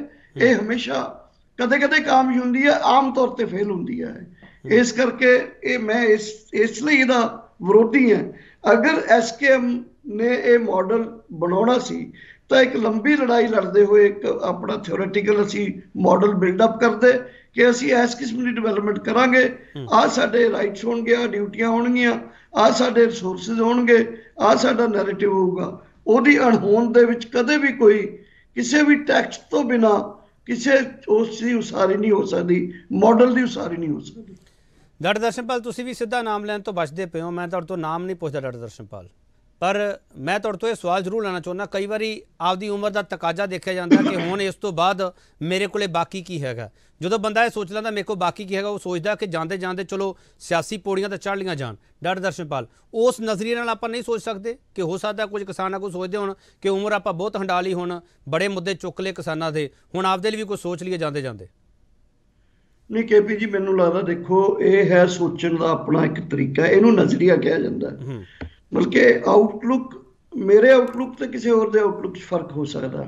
ਮੈਨੂੰ ਇਹ ਲੱਗਦਾ ਕਿ ਮੈਂ ਜ਼ਿੰਦਗੀ ਦੇ ਵਿੱਚ ਇੰਨੇ ਤਰ੍ਹਾਂ ਦੇ ਸੁਧਾਰਵਾਦੀ ਕੰਮ ਕਰਦੇ ਕਰਦੇ ਮੈਨੂੰ ਇਹ ਲੱਗਦਾ ਕਿ ਮੈਂ ਹੁਣ ਇਸ ਚਿੱਕੜ 'ਚ ਨਹੀਂ ਡਿੱਗਣਾ। ਮੈਨੂੰ ਇੱਕ ਚੀਜ਼ ਚਿੱਕੜ ਲੱਗਦੀ ਹੈ, ਕਿਸੇ ਨੂੰ ਹੋ ਸਕਦਾ ਬਹੁਤ ਵਧੀਆ ਉਹ ਬਾਗ ਲੱਗਦਾ ਹੋਵੇ। ਮੈਨੂੰ ਲੱਗਦਾ ਕਿ ਇੱਥੇ ਜਾ ਕੇ ਦਰਸ਼ਨਪਾਲ ਹੈ ਜੋ, ਉਹਨੂੰ ਲੋਕਾਂ ਨੇ ਇਹੀ ਕਹਿਣਾ ਕਿ ਚੰਗੇ ਕੰਮ ਕਰਦਾ ਹੁੰਦਾ ਸੀ, ਹੁਣ ਅਖੀਰਲੀ ਉਮਰੇ ਇਹਨੇ ਕੀ ਪੰਗਾ ਲੈ ਲਿਆ। ਵਧੀਆ ਕਿਸਾਨ ਲੀਡਰ ਸੀ, ਵਧੀਆ ਕਦੇ ਵਿਦਿਆਰਥੀਆਂ ਦਾ ਲੀਡਰ ਸੀ, ਵਧੀਆ ਡਾਕਟਰਾਂ ਦਾ ਲੀਡਰ ਸੀ, ਹੁਣ ਇਹਨੇ ਕੀ, ਮਤਲਬ ਕਿ ਮੈਂ ਇਹਦਾ ਕੰਪੈਰੀਜ਼ਨ ਇਦਾਂ ਕਰਦਾ। ਅਸਲ 'ਚ ਅਗਰ ਮੇਰੇ ਕੋਲ ਇਸ ਕਿਸਮ ਦੀ ਫੋਰਸ ਹੋਵੇ ਜਿਹੜੀ ਇਸ ਪੂਰੇ ਅੰਦੋਲਨ ਨੂੰ ਬਿਲਡਅਪ ਕਰਦੇ ਹੋਏ ਇੱਕ ਆਲਟਰਨੇਟਿਵ ਮਾਡਲ ਨੂੰ ਅਸੀਂ ਸਥਾਪਿਤ ਕਰ ਸਕੀਏ, ਅਗਰ ਉਹ ਹੋਵੇ, ਫਿਰ ਮੈਂ ਚਾਹੂੰਗਾ ਕਿ ਆਓ ਆਪਾਂ ਇੱਕ ਤਰ੍ਹਾਂ ਐਕਸਪੈਰੀਮੈਂਟ ਕਰਦੇ ਆ, ਕਿਉਂਕਿ ਦੁਨੀਆ ਦੇ ਵਿੱਚ ਇਦਾਂ ਹੁੰਦਾ ਆ, ਕਰ ਸਕਦੇ ਆ। ਲੇਕਿਨ ਅੱਜ ਦੀ ਪਰਿਸਥਿਤੀ ਸਾਡੇ ਕੋਲ ਉਹ ਨਹੀਂ ਸੀ, ਤੇ ਇਸ ਕਿਸਮ ਦੀ ਪ੍ਰੈਗਮੈਟਿਕਲੀ ਸਬਜੈਕਟਿਵਲੀ ਇੱਕ ਉਹਦੇ ਵਿੱਚ ਜਾਣਾ, ਉਹ ਸਾਡੀ ਸ਼ਖਸੀਅਤ ਦੀ ਅਲਟੀਮੇਟਲੀ ਐਨਾਲਿਸਿਸ ਲੋਕ ਕਰਨਗੇ ਕਿ ਕੈਸੇ ਲੋਕ ਸੀ। ਚਲੋ ਮੈਂ 3 ਨਾਮ ਲੈਣਾ ਡਾਕਟਰ ਦਰਸ਼ਨਪਾਲ, ਉਹਨਾਂ ਬਾਰੇ ਤੁਸੀਂ ਐਨਾਲਿਸਿਸ ਕਰ ਦਿਓ ਛੋਟਾ ਛੋਟਾ। ਮਿਸਟਰ ਬਲਵੀਰ ਸਿੰਘ ਰਾਜੇਵਾਲ, ਗੁਰਨਾਮ ਸਿੰਘ ਚੜੂਨੀ, ਰਾਕੇਸ਼ ਟਕੈਤ, ਇਹਨਾਂ ਤਿੰਨਾਂ ਦੇ ਵਿੱਚੋਂ ਤੁਹਾਨੂੰ ਕਿਹੜੀ ਸਿਆਸੀ ਸੋਚ ਆ ਜਿਹੜੀ ਲੱਗਦੀ ਹੈ ਕਿ ਜਿਹਦੇ ਵਿਰੁੱਧ ਤੁਸੀਂ ਖੜੇ ਹੋ ਡਾਕਟਰ ਦਰਸ਼ਨਪਾਲ? ਨਹੀਂ, ਮੈਨੂੰ ਲੱਗਦਾ ਦੇਖੋ ਤਿੰਨੇ ਮੇਰੇ ਕੁਲੀਗ ਨੇ, ਇਹ ਕੁਲੀਗ ਰਹੇ ਨੇ।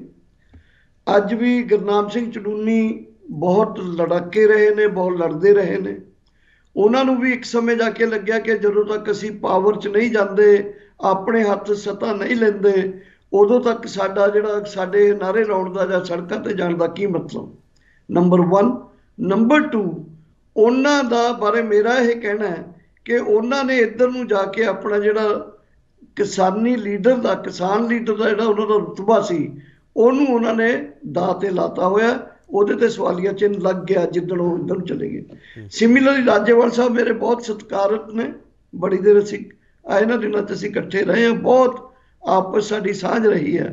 ਪਰ ਜਦੋਂ ਆ ਕੇ ਇਸ ਕਿਸਮ ਦੀ ਚਰਚਾ ਹੋਈ ਹੈ, ਉਹਦੇ ਵਿੱਚ ਹਮੇਸ਼ਾ ਦੇਖੋ ਮੇਰੀ ਅੰਡਰਸਟੈਂਡਿੰਗ ਇਹ ਸੀ, ਮੈਂ ਜਦੋਂ ਅੰਦੋਲਨ ਚੱਲ ਰਿਹਾ ਸੀ ਉਦੋਂ ਮੇਰੀ ਸਮਝ ਇਹ ਸੀ ਕਿ ਅੰਦੋਲਨ ਅਗਰ ਲੰਬਾ ਚਲਾਉਣਾ ਹੈ, ਆਪਾਂ ਭਾਵ ਅੰਦੋਲਨ ਅਗਰ ਅਸੀਂ 224 ਤੋਂ ਵੀ ਅੱਗੇ ਜਾਣ ਦੀਆਂ ਸੰਭਾਵਨਾਵਾਂ ਬਣਦੀਆਂ ਨੇ, ਤਦ ਸਾਨੂੰ ਇਹ ਪਾਰਟ ਹੈ ਜਿਹੜਾ ਪਲੇ ਕਰ ਲੈਣਾ ਚਾਹੀਦਾ ਕਿ ਪੰਜਾਬ ਦੀ ਪੋਲਿਟਿਕਸ ਦੇ ਵਿੱਚ ਪਾਵਰ ਹਰ ਸਾਧਨ ਨੇ ਜਿਹੜੇ ਉਹ ਵਰਤ ਕੇ ਵੀ ਜੋ ਸੈਂਟਰ ਗਵਰਨਮੈਂਟ ਦੇ ਵਿੱਚ ਇੱਕ ਤਰ੍ਹਾਂ ਦਾ ਫਾਸਿਸਟਿਕ ਰਾਜ ਚੱਲ ਰਿਹਾ, ਉਹਦੇ ਖਿਲਾਫ ਅਗਰ ਲੰਬੀ ਲੜਾਈ ਤੇ ਵਿਸ਼ਾਲ ਲੜਾਈ ਹੁੰਦੀ ਹੈ, ਕਰ ਲੈਣਾ ਚਾਹੀਦਾ। ਪਰ ਅੰਦੋਲਨ ਨੂੰ ਸਮਾਪਤ ਕਰਨ ਤੋਂ ਬਾਅਦ, ਸਮਾਪਤ ਹੋਣ ਤੋਂ ਬਾਅਦ, ਮੈਨੂੰ ਲੱਗਦਾ ਵੀ ਉਹ ਪਾਰਟ ਹੈ ਜਿਹੜਾ ਸਿਰਫ ਪਾਵਰ ਦਾ ਪਾਰਟ ਰਹਿ ਗਿਆ ਕਿ ਮੈਂ ਜਾ ਕੇ ਉੱਥੇ ਆਪਣਾ ਇੱਕ ਉਸ ਅੰਦੋਲਨ ਦੇ ਵਿੱਚ ਵੱਡਾ ਨਿਸ਼ਾਨੇ ਦੀ ਜਗ੍ਹਾ ਇੱਕ ਛੋਟੇ ਨਿਸ਼ਾਨੇ ਦੇ ਵਾਸਤੇ ਜਾਵਾਂ, ਉਹ ਹੈ ਪਾਵਰ ਗੇਨ ਕਰਨਾ। ਉਹਦੇ ਮੈਂ ਬਲਕਿ ਉਹਨੂੰ ਮੈਂ ਡਿਨਾਈ ਕੀਤਾ, ਰਿਫਿਊਜ਼ ਕੀਤਾ, ਤੇ ਹੁਣ ਵੀ ਰਿਫਿਊਟ ਕਰਦਾ ਕਿ ਉਹ ਰਸਤੇ ਤੇ ਜਾ ਕੇ ਸਾਡੇ ਜਿਹੜੇ ਸਾਥੀ ਨੇ ਉਹਨਾਂ ਨੂੰ ਮੁੜ ਸੋਚਣਾ ਪਊਗਾ, ਜਾਂ ਲੋਕਾਂ ਨੂੰ ਵੀ ਸੋਚਣਾ ਪਊਗਾ ਕਿ ਇਸ ਰਸਤੇ ਤੇ ਜਾ ਕੇ ਕੀ ਸੱਚੀ ਮੁੱਚੀ ਕਿਸਾਨਾਂ ਦਾ, ਲੋਕਾਂ ਦਾ ਕੋਈ ਸੁਧਾਰ ਹੋ ਸਕਦਾ। ਮੈਂ ਇਹ ਦਾਅਵੇ ਨਾਲ ਕਹੂੰਗਾ ਕਿ ਨਹੀਂ ਹੋ ਸਕਣਾ। ਮਿਸਟਰ ਟਕੈਤ ਬਾਰੇ ਤੁਸੀਂ ਦੱਸਣਾ ਭੁੱਲ ਗਏ। ਨਹੀਂ, ਟਕੈਤ ਦੇਖੋ ਤਿੰਨੇ ਲੀਡਰ ਨੇ ਜਿਹੜੇ ਮਾਸ ਲੀਡਰ ਨੇ। ਟਕੈਤ ਸਾਹਿਬ ਵੀ ਅੱਛੇ ਮਾਸ ਲੀਡਰ ਨੇ। 1.5 ਸਾਲ ਉਹਨਾਂ ਨਾਲ ਕੰਮ ਕਰਨ ਦਾ ਮੌਕਾ ਮਿਲਿਆ, ਪਹਿਲਾਂ ਵੀ ਜਾਣਦਾ ਸੀ ਮੈਂ ਤਿੰਨਾਂ ਨੂੰ ਹੀ। ਉਹਨਾਂ ਬਾਰੇ ਵੀ ਮੇਰਾ ਇੰਨਾ ਕਹਿਣਾ ਕਿ ਉਹਨਾਂ ਨੂੰ ਉਹਨਾਂ ਦੀ ਜਿੰਨੀ ਫੋਲੋਇੰਗ ਹੈ ਤੇ ਜਿੰਨੀ ਉਹ ਇੱਕ ਸਾਊ ਪੁਣੇ ਦੇ ਵਿੱਚ ਭੋਲੇਪਣ ਦੇ ਵਿੱਚ ਕਈ ਗੱਲਾਂ ਕਰਦੇ ਨੇ, ਉਹ ਬਹੁਤ ਲੋਕਾਂ ਨੂੰ ਅਟਰੈਕਟ ਕਰਦੀਆਂ ਨੇ। ਪਰ ਮੈਂ ਇਹ ਦੇਖਿਆ ਕਿ ਅੰਦੋਲਨ ਨੂੰ ਸਟਰਕਚਰਲਾਈਜ਼ ਕਰਨਾ, ਅੰਦੋਲਨ ਦੀ ਦਿਸ਼ਾ ਤੈਅ ਕਰਨੀ, ਅੰਦੋਲਨ ਦੀਆਂ ਜੋ ਕਮਜ਼ੋਰੀਆਂ ਨੂੰ ਫੜ ਕੇ ਅੱਗੇ ਉਹਦੇ ਵੱਲ ਜਾਣਾ, ਉਹਦੇ ਵੱਲ ਅਸਲ 'ਚ ਮੇਰੇ ਤਜਰਬੇ ਦੇ ਵਿੱਚ ਇਹ ਸਾਥੀ ਨੇ ਜਿਹੜੇ ਉਹਨਾਂ ਦੀ ਖਾਸ ਕਰਕੇ ਟਕੈਤ ਸਾਹਿਬ ਦੀ ਉਹ ਭੂਮਿਕਾ ਇਸ ਮੋਰਚੇ ਦੇ ਅੰਦਰ। ਮੋਰਚੇ ਦੇ ਫੈਸਲਿਆਂ ਨੂੰ ਜ਼ੋਰ ਸ਼ੋਰ ਨਾਲ ਲਾਗੂ ਕੀਤਾ ਉਹਨਾਂ ਨੇ, ਲੇਕਿਨ ਫੈਸਲੇ ਲੈਣ ਦੇ ਵਿੱਚ ਉਹਨਾਂ ਦੀ ਜਿਹੜੀ ਸੀ ਭੂਮਿਕਾ ਸੀ ਉਹ ਬਹੁਤ ਘੱਟ ਰਹੀ ਹੈ। ਚਲੋ ਇੱਕ ਹੋਰ ਛੋਟਾ ਜਿਹਾ ਵਕਫਾ ਲਊਂਗਾ, ਵਕਫੇ ਤੋਂ ਵਾਪਸ ਆਵਾਂਗੇ। ਡਾਕਟਰ ਦਰਸ਼ਨਪਾਲ ਤੋਂ ਬੜੇ ਸਾਰੇ ਸਵਾਲਾਂ ਦੇ ਜਵਾਬ ਲੈਣੇ ਆ। ਹੁਣ ਸਵਾਲ ਇਹ ਵੀ ਹੋਣਾ ਚਾਹੀਦਾ ਕਿ ਕੀ ਜਿਹੜੇ ਬਾਕੀ ਜਥੇਬੰਦੀਆਂ ਹੈਗੀਆਂ ਨੇ ਸੰਯੁਕਤ ਕਿਸਾਨ ਮੋਰਚਾ ਜੁੜੀਆਂ ਹੋਈਆਂ, ਕੀ ਉਹ SSM ਦਾ ਵਿਰੋਧ ਵੋਟਾਂ ਵਾਲੇ ਤਾਂ ਨਹੀਂ ਕਰਨਗੇ? ਵਾਪਸ ਆ ਰਿਹਾ।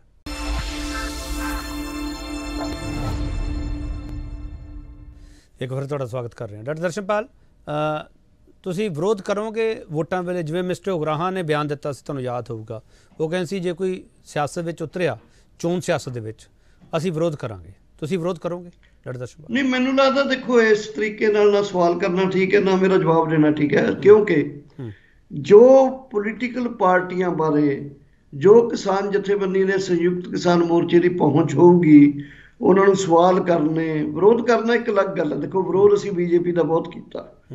ਇੱਕ ਪੋਲੀਟੀਕਲ ਪਾਰਟੀ ਪੋਲੀਟੀਕਲ ਧਿਰ ਦੇ ਤੌਰ ਤੇ ਜੋ ਉਹਨਾਂ ਦੀਆਂ ਜ਼ਿੰਮੇਵਾਰੀਆਂ ਨੇ, ਜੋ ਕਲੇਮ ਕਰਨਗੇ, ਜੋ ਅਨਾਊਂਸ ਕਰਨਗੇ, ਉਹਦੇ ਮੁਤਾਬਕ ਉਹਨਾਂ ਨੂੰ ਕੋਸ਼ਿਸ਼ ਕਰਨਾ, ਉਹਨਾਂ ਨੂੰ ਐਟਲੀਸਟ ਬਹੁਤ ਜਗ੍ਹਾ ਤੇ ਅਸੀਂ ਕਿਸਾਨ ਜਥੇਬੰਦੀਆਂ ਵੱਲੋਂ ਤੈਅ ਵੀ ਕਰਾਂਗੇ ਕਿ ਸਾਰੇ ਪੋਲੀਟੀਕਲ ਲੀਡਰਾਂ ਨੂੰ ਵੱਖ-ਵੱਖ ਤੌਰ ਤੇ ਇੱਕ ਕੁਐਸਚਨੇਅਰ ਦਿੱਤਾ ਜਾਵੇ ਕਿ ਉਹ ਇਹਨਾਂ ਤੇ ਕੀ ਕਰਨਗੇ। ਪਰ ਜੇ ਮੈਂ ਸਪੈਸੀਫਿਕ ਕਹਿੰਦਾ ਵੀ ਉਹ ਕਿਉਂਕਿ ਸਾਡੇ ਜੋ ਕਹਿੰਦੇ ਅਸੀਂ ਉਹਦਾ ਵਿਰੋਧ ਕਰਾਂਗੇ, ਨਹੀਂ, ਉਸ ਤਰੀਕੇ ਨਾਲ ਕੋਈ ਵਿਰੋਧ ਨਹੀਂ ਕਰਾਂਗੇ।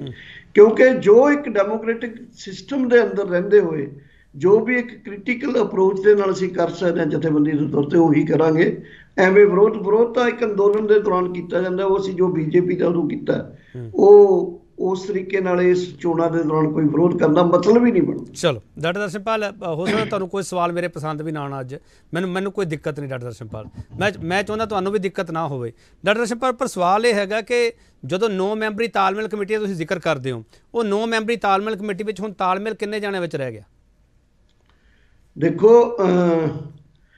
ਪਿਛਲੇ ਸਮੇਂ ਤੋਂ ਸਿਰਫ ਤੇ ਸਿਰਫ ਰਾਜੇਵਾਲ ਸਾਹਿਬ ਜੀ ਉਸ ਮੀਟਿੰਗ 'ਚ ਨਹੀਂ ਆ ਰਹੇ, ਬਾਕੀ ਦੇ 8 ਮੈਂਬਰ ਮੀਟਿੰਗ 'ਚ ਆ ਰਹੇ ਨੇ।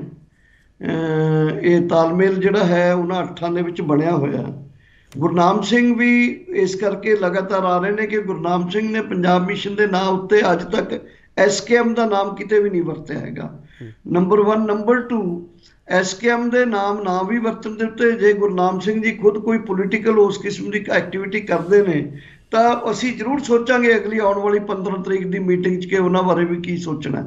ਸਿਮਿਲਰਲੀ ਇਹ ਜਿਹੜੀਆਂ ਜਥੇਬੰਦੀਆਂ ਸੰਯੁਕਤ ਸਮਾਜ ਮੋਰਚਾ ਬਣਾ ਕੇ ਲੜ ਰਹੀਆਂ ਨੇ, ਦੇਖੋ ਸੰਯੁਕਤ ਸਮਾਜ ਮੋਰਚਾ ਕੋਈ ਵੈਕਿਊਮ 'ਚ ਨਹੀਂ ਬਣਿਆ ਹੋਇਆ, ਇਹ ਜਥੇਬੰਦੀਆਂ ਦਾ ਮੋਰਚਾ ਹੈ। ਸੰਯੁਕਤ ਕਿਸਾਨ ਮੋਰਚਾ ਜਥੇਬੰਦੀਆਂ ਦੇ ਲੀਡਰ ਨੇ, ਉਹਨਾਂ ਦੇ ਲੀਡਰ ਨੇ, ਉਹ ਇਲੈਕਸ਼ਨ ਲੜਨਗੇ। ਸੋ ਇਹ ਪੋਲੀਟੀਕਲ ਪ੍ਰਕਿਰਿਆ ਬਾਰੇ, ਟੋਟਲ ਬਾਰੇ ਅਸੀਂ ਅੱਜ ਇਹੀ ਸਮਝਦੇ ਹਾਂ ਕਿ SSM ਦੇ ਨਾਲ SKM ਦਾ ਕੋਈ, ਜੋ ਅਸੀਂ ਅੱਜ ਤੈਅ ਵੀ ਕੀਤਾ 8 ਮੈਂਬਰਾਂ ਨੇ, ਉਹਦਾ SKM ਦੇ ਨਾਲ ਕੋਈ ਰਿਸ਼ਤਾ ਨਹੀਂ ਹੈ। ਔਰ ਜੋ SSM ਦੇ ਵਿੱਚ ਸ਼ਾਮਲ ਜਥੇਬੰਦੀਆਂ ਹੋਈਆਂ ਨੇ, ਜਿਨ੍ਹਾਂ ਨੇ ਇਲੈਕਸ਼ਨ ਲੜਨ ਬਾਰੇ ਤੈਅ ਕੀਤਾ ਜਾਂ ਐਲਾਨ ਕੀਤਾ, ਜੋ ਕੱਲ੍ਹ ਨੂੰ ਕਿੰਨਾ ਲੜਦੇ ਨੇ, ਕਿਵੇਂ ਲੜਦੇ ਨੇ, ਉਹ ਕੱਲ੍ਹ ਆਉਣ ਵਾਲੇ ਦਿਨਾਂ ਤੈਅ ਹੋ ਜਾਊਗਾ। ਪਰ ਅਸੀਂ ਇਹ ਸੋਚਿਆ ਕਿ ਅਸੀਂ 15 ਤਰੀਕ ਦੀ ਮੀਟਿੰਗ ਜੋ ਹੈ, ਜਾਂ ਉਹ ਤੋਂ ਪਹਿਲਾਂ ਪ੍ਰੀਪੋਨ ਕਰਨੀ ਪੈਂਦੀ ਹੈ, ਪ੍ਰੀਪੋਨ ਕਰਾਂਗੇ ਤਾਂ ਅਸੀਂ ਉਸ ਮੀਟਿੰਗ ਦੇ ਵਿੱਚ SKM ਦੀ ਫੁੱਲ ਫਲੈਜ ਮੀਟਿੰਗ ਦੇ ਵਿੱਚ ਵਿਚਾਰਾਂਗੇ ਕਿ ਅਸੀਂ ਇਹ ਆਗੂਆਂ ਬਾਰੇ ਜਾਂ ਇਹਨਾਂ ਜਥੇਬੰਦੀਆਂ ਬਾਰੇ ਕੀ ਕਰਨਾ ਹੈ। ਉਦੋਂ ਤੱਕ ਇਹ ਪੂਰੀ ਜਿਹੜੀ ਐਕਸਰਸਾਈਜ਼ ਹੈ ਇਹ ਵੀ ਅਨਫੋਲਡ ਹੋ ਜੂਗੀ।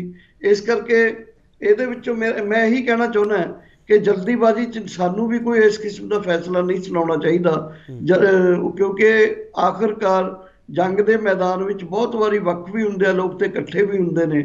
ਉਹ ਰਿਸ਼ਤੇ ਨੇ ਜਿਹੜੇ, ਉਹਨਾਂ ਨੂੰ ਇੱਕ ਪੋਲੀਟੀਕਲ ਇਸ਼ੂ ਦੇ ਉੱਤੇ ਅਸੀਂ ਨਹੀਂ, ਕਾਲੀਬਾਜ਼ੀ 'ਚ ਕੁਛ ਕਰਨਾ ਨਹੀਂ ਚਾਹੁੰਦੇ, ਨਾ ਕਰਨਾ ਚਾਹੀਦਾ। ਸੋ ਅਸੀਂ ਮੀਟਿੰਗ ਦਾ ਇੰਤਜ਼ਾਰ ਕਰਾਂਗੇ ਤੇ ਮੀਟਿੰਗ ਦੇ ਵਿੱਚ ਸਾਰੇ ਲੋਕਾਂ ਦੇ ਸਾਹਮਣੇ ਰੱਖ ਕੇ ਇਹ ਫੈਸਲਾ ਇੱਕ ਡੈਮੋਕ੍ਰੈਟਿਕਲੀ ਕਰਾਂਗੇ। ਚਲੋ, ਬੜੇ ਸੋਚ ਸਮਝ ਕੇ ਵਿਚਾਰ ਕੇ ਤੁਸੀਂ ਜਵਾਬ ਦੇ ਰਹੇ ਹੋ ਡਾਕਟਰ ਦਰਸ਼ਨਪਾਲ। ਤੁਸੀਂ ਕਹਿੰਦੇ ਵੀ ਕਾਹਲੀ ਦੇ ਵਿੱਚ ਜਾਂ ਜਲਦਬਾਜ਼ੀ ਦੇ ਵਿੱਚ ਕੋਈ ਇਹੋ ਜਿਹੇ ਫੈਸਲੇ ਨਹੀਂ ਲੈਣੇ ਚਾਹੀਦੇ। ਡਾਕਟਰ ਦਰਸ਼ਨਪਾਲ, ਤੁਸੀਂ SKM ਦੀ ਜਿਹੜੀ ਬੈਠਕ ਹੋਊਗੀ ਉਸ ਬੈਠਕ ਦੇ ਵਿੱਚ ਕੀ SSM ਦੇ ਆਗੂਆਂ ਨੂੰ ਉਸ ਬੈਠਕ ਦੇ ਵਿੱਚ ਸੱਦਾ ਭੇਜੋਗੇ ਜਾਂ ਨਹੀਂ, ਜਾਂ ਹਜੇ ਉਹਦੇ ਬਾਰੇ ਵਿਚਾਰ ਕਰਨਾ? ਨਹੀਂ, ਦੇਖੋ, ਦੋ ਗੱਲਾਂ ਨੇ। ਅੱਜ ਦੀ ਪਰਿਸਥਿਤੀ ਦੇ ਵਿੱਚ ਅਸੀਂ ਉਹਨਾਂ ਨੂੰ ਸੱਦਾ 100% ਭੇਜਾਂਗੇ, 100% ਉਹ ਆਉਣਗੇ, ਉਹਨਾਂ ਦੀ ਪੋਜੀਸ਼ਨ, ਉਹਨਾਂ ਦੀ ਪ੍ਰੈਜ਼ੈਂਸ ਦੇ ਵਿੱਚ ਜਾਣਕਾਰੀ ਲਈ ਜਾਊਗੀ। ਪਰ ਅਗਰ ਉਦੋਂ ਤੱਕ ਕੋਈ ਇਸ ਕਿਸਮ ਦਾ ਘਟਨਾਕ੍ਰਮ ਘਟ ਜਾਂਦਾ ਹੈ ਕਿ ਕੁਝ ਆਗੂ ਜਾਂ ਕੁਝ ਜਥੇਬੰਦੀਆਂ ਕਿਸੇ ਪਰਟੀਕੂਲਰ ਆਰਗੇਨਾਈਜੇਸ਼ਨ ਪਾਰਟੀ ਦੇ ਨਾਲ ਅਲਾਇੰਸ ਕਰ ਜਾਂਦੀਆਂ ਨੇ, ਫਿਰ ਅਸੀਂ ਸੋਚਾਂਗੇ ਕਿ ਉਹਨਾਂ ਨੂੰ, ਕਿਉਂਕਿ ਉਹਨਾਂ ਪਾਰਟੀਆਂ ਨੂੰ ਮੰਨ ਲਓ ਕੋਈ ਕਾਂਗਰਸ ਨਾਲ ਜਾਂ ਅਕਾਲੀਆਂ ਨਾਲ ਜਾਂ ਕਿਸੇ ਨਾਲ ਕਰ ਜਾਂਦੇ ਨੇ ਜਾਂ ਆਮ ਆਦਮੀ ਪਾਰਟੀ ਨਾਲ ਕਰ ਜਾਂਦੇ ਨੇ, ਤਾਂ ਫਿਰ ਸਾਨੂੰ ਲੱਗੂਗਾ ਕਿ ਇਹ ਕਿਸਾਨ ਜਥੇਬੰਦੀਆਂ ਨਹੀਂ, ਹੁਣ ਇੱਕ ਪੋਲੀਟੀਕਲ ਫੋਰਸ ਹੈ ਜਿਹਨੂੰ ਅੰਦੋਲਨ ਦਾ ਜਿੰਨਾ ਵੀ ਇੱਕ ਪ੍ਰੋਡਕਟਿਵਿਟੀ ਹੋਈ ਸੀ ਉਹ ਕਿਸੇ ਪੋਲੀਟੀਕਲ ਪਾਰਟੀ ਦੇ ਉਹਦੇ 'ਚ ਝੋਲੀ 'ਚ ਜਾ ਰਹੀ ਹੈ।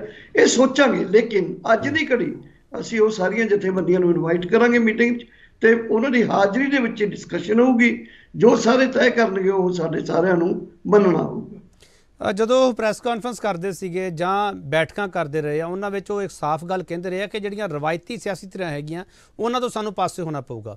ਉਹਨਾਂ ਕੋਲ ਇੱਕ ਪਾਰਟੀ ਬਚਦੀ, ਆਮ ਆਦਮੀ ਪਾਰਟੀ। ਡਾਕਟਰ ਦਰਸ਼ਨਪਾਲ, ਜੇ ਉਹ ਆਮ ਆਦਮੀ ਪਾਰਟੀ ਨਾਲ ਅਲਾਇੰਸ ਕਰਦੀ ਹੈ, ਕਿਸੇ ਵੀ ਤਰੀਕੇ ਸੰਭਵ ਹੁੰਦਾ 30-40 ਸੀਟਾਂ ਦੀ ਗੱਲ ਬਣਦੀ ਹੈ ਜਾਂ ਨਹੀਂ ਬਣਦੀ ਗਈ, ਆਮ ਆਦਮੀ ਪਾਰਟੀ ਨੂੰ ਬਾਹਰੋਂ ਸਪੋਰਟ ਕੀਤੀਆਂ ਜੋ ਵੀ ਕੀਤਾ ਜਾਂਦਾ, ਡਾਕਟਰ ਦਰਸ਼ਨਪਾਲ, ਫਿਰ ਵੀ ਤੁਹਾਡਾ ਫੈਸਲਾ ਹੀ ਰਹੂਗਾ?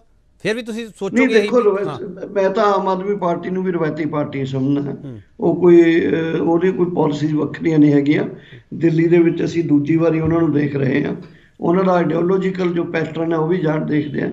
ਹਾਂ, ਮੇਰੇ ਨਿੱਜੀ ਰਾਏ ਹੈ, ਲੇਕਿਨ ਅਸੀਂ ਇਸ ਗੱਲ ਨੂੰ ਡਿਸਕਸ ਕਰਾਂਗੇ, 9 ਮੈਂਬਰ 'ਚ ਵੀ ਕਰਾਂਗੇ, 15 ਤਰੀਕ ਨੂੰ ਵੱਡੀ ਮੀਟਿੰਗ 'ਚ ਵੀ ਕਰਾਂਗੇ। ਮੇਰੇ ਆਪਣੇ ਵਿਚਾਰ ਹੋ ਸਕਦੇ ਨੇ, ਮੇਰੇ ਆਪਣੇ ਵਿਚਾਰ ਇਹ ਹੋ ਸਕਦੇ ਨੇ ਕਿ ਆਮ ਆਦਮੀ ਪਾਰਟੀ ਜਾਂ ਕਿਸੇ ਵੀ ਪਾਰਟੀ ਨਾਲ ਜੋ ਅਲਾਈ ਕਰੂਗਾ, ਐਟ ਲੀਸਟ ਉਹ ਇੱਕ ਇਹਦੇ ਤੋਂ ਵੱਧ ਕਿਸਾਨ ਜਥੇਬੰਦੀਆਂ ਦਾ ਮੋਰਚਾ ਬਣਾਉਣ ਨਾਲੋਂ ਵੱਧ ਉਹ ਕਹਿ ਲਓ ਵੀ ਗੁਨਾਹ ਹੋਊ, ਵੱਡਾ ਗੁਨਾਹ ਹੋਊਗਾ। ਤਾਂ ਉਹ ਉਸ ਪ੍ਰਸੰਗ ਦੇ ਵਿੱਚ ਮੈਂ ਆਪਣੇ ਵਿਚਾਰ ਰੱਖ ਦੂੰਗਾ ਉੱਥੇ, ਲੇਕਿਨ ਫੈਸਲਾ ਕਰਨਗੇ ਉਹੀ ਜੋ ਵੱਡਾ ਮੋਰਚਾ ਸਾਡਾ, ਜਿਵੇਂ ਆਮ ਤੌਰ ਤੇ ਪਹਿਲਾਂ ਹੁੰਦਾ ਸੀ ਅੰਦੋਲਨ ਦੇ ਦੌਰਾਨ। ਮੈਂ 2 ਸਵਾਲ ਇਕੱਠੇ ਤੁਹਾਡੇ ਸਾਹਮਣੇ ਰੱਖਦਾ, ਉਹਦੇ ਵਿੱਚ ਮੈਨੂੰ ਚੂਜ਼ ਕਰਕੇ ਦੱਸਿਓ ਕਿੱਧਰ ਜਾਣਾ ਚਾਹੀਦਾ। ਜੇ ਕਿਸਾਨ ਆਪਦੀ ਹੀ ਜਥੇਬੰਦੀ ਰੱਖਦੇ ਆ ਸੰਯੁਕਤ ਸਮਾਜ ਮੋਰਚਾ, ਫਿਰ ਤੁਹਾਨੂੰ ਇਤਰਾਜ਼ ਤਾਂ ਕੋਈ ਨਹੀਂ, ਜਾਂ ਫਿਰ ਵੀ ਇਤਰਾਜ਼ ਹੈ, ਜਾਂ ਕਿਸੇ ਨਾਲ ਪਾਰਟੀ ਨਾਲ ਗੱਠਜੋੜ ਕਰਦੇ ਫਿਰ ਇਤਰਾਜ਼ ਹੈ? 2 ਸਵਾਲ ਰੱਖ ਦੋਨੋਂ। ਨਹੀਂ, ਸੰਯੁਕਤ ਸਮਾਜ ਮੋਰਚਾ ਕੋਈ ਆਪਣੇ ਆਪ 'ਚ 3 ਸ਼ਬਦ ਨਹੀਂ ਹਨ, ਉਹਦੇ ਵਿੱਚ 20, 21, 22 ਜਾਂ 18 ਜਾਂ 17 ਜਥੇਬੰਦੀਆਂ ਨੇ, ਔਰ ਜਥੇਬੰਦੀਆਂ ਦੇ ਅੱਗੇ ਜਥੇਬੰਦੀਆਂ ਕਿਸਾਨ ਜਥੇਬੰਦੀਆਂ ਨੇ। ਕਿਸਾਨ ਜਥੇਬੰਦੀਆਂ ਦੇ ਅੱਗੇ ਲੀਡਰਸ਼ਿਪ ਹੈ। ਉਹ ਇੱਕ ਉਸ ਪ੍ਰਕਿਰਿਆ 'ਚ ਚਲੇ ਗਏ ਜਿਹਨੂੰ ਅਸੀਂ ਇਲੈਕਟੋਰਲ ਪ੍ਰੋਸੈਸ ਕਹਿੰਦੇ ਹਾਂ, ਜਿਹਨੂੰ SKM ਅਜੇ ਤੱਕ ਇਸ ਕਰਕੇ ਰੱਦ ਕਰਦਾ ਹੈ ਵੀ ਇਲੈਕਟੋਰਲ ਪ੍ਰੋਸੈਸ 'ਚ ਜਾਣ ਵਾਲੀ ਕੋਈ ਵੀ ਤਾਕਤ ਸ਼ਕਤੀ ਹੈ ਜਿਹੜੀ ਉਹ ਸਾਡੇ SKM ਜਾਂ SKM ਦੀ ਐਕਟੀਵਿਟੀ ਦੇ ਵਿੱਚ ਨਹੀਂ ਆਊਗੀ।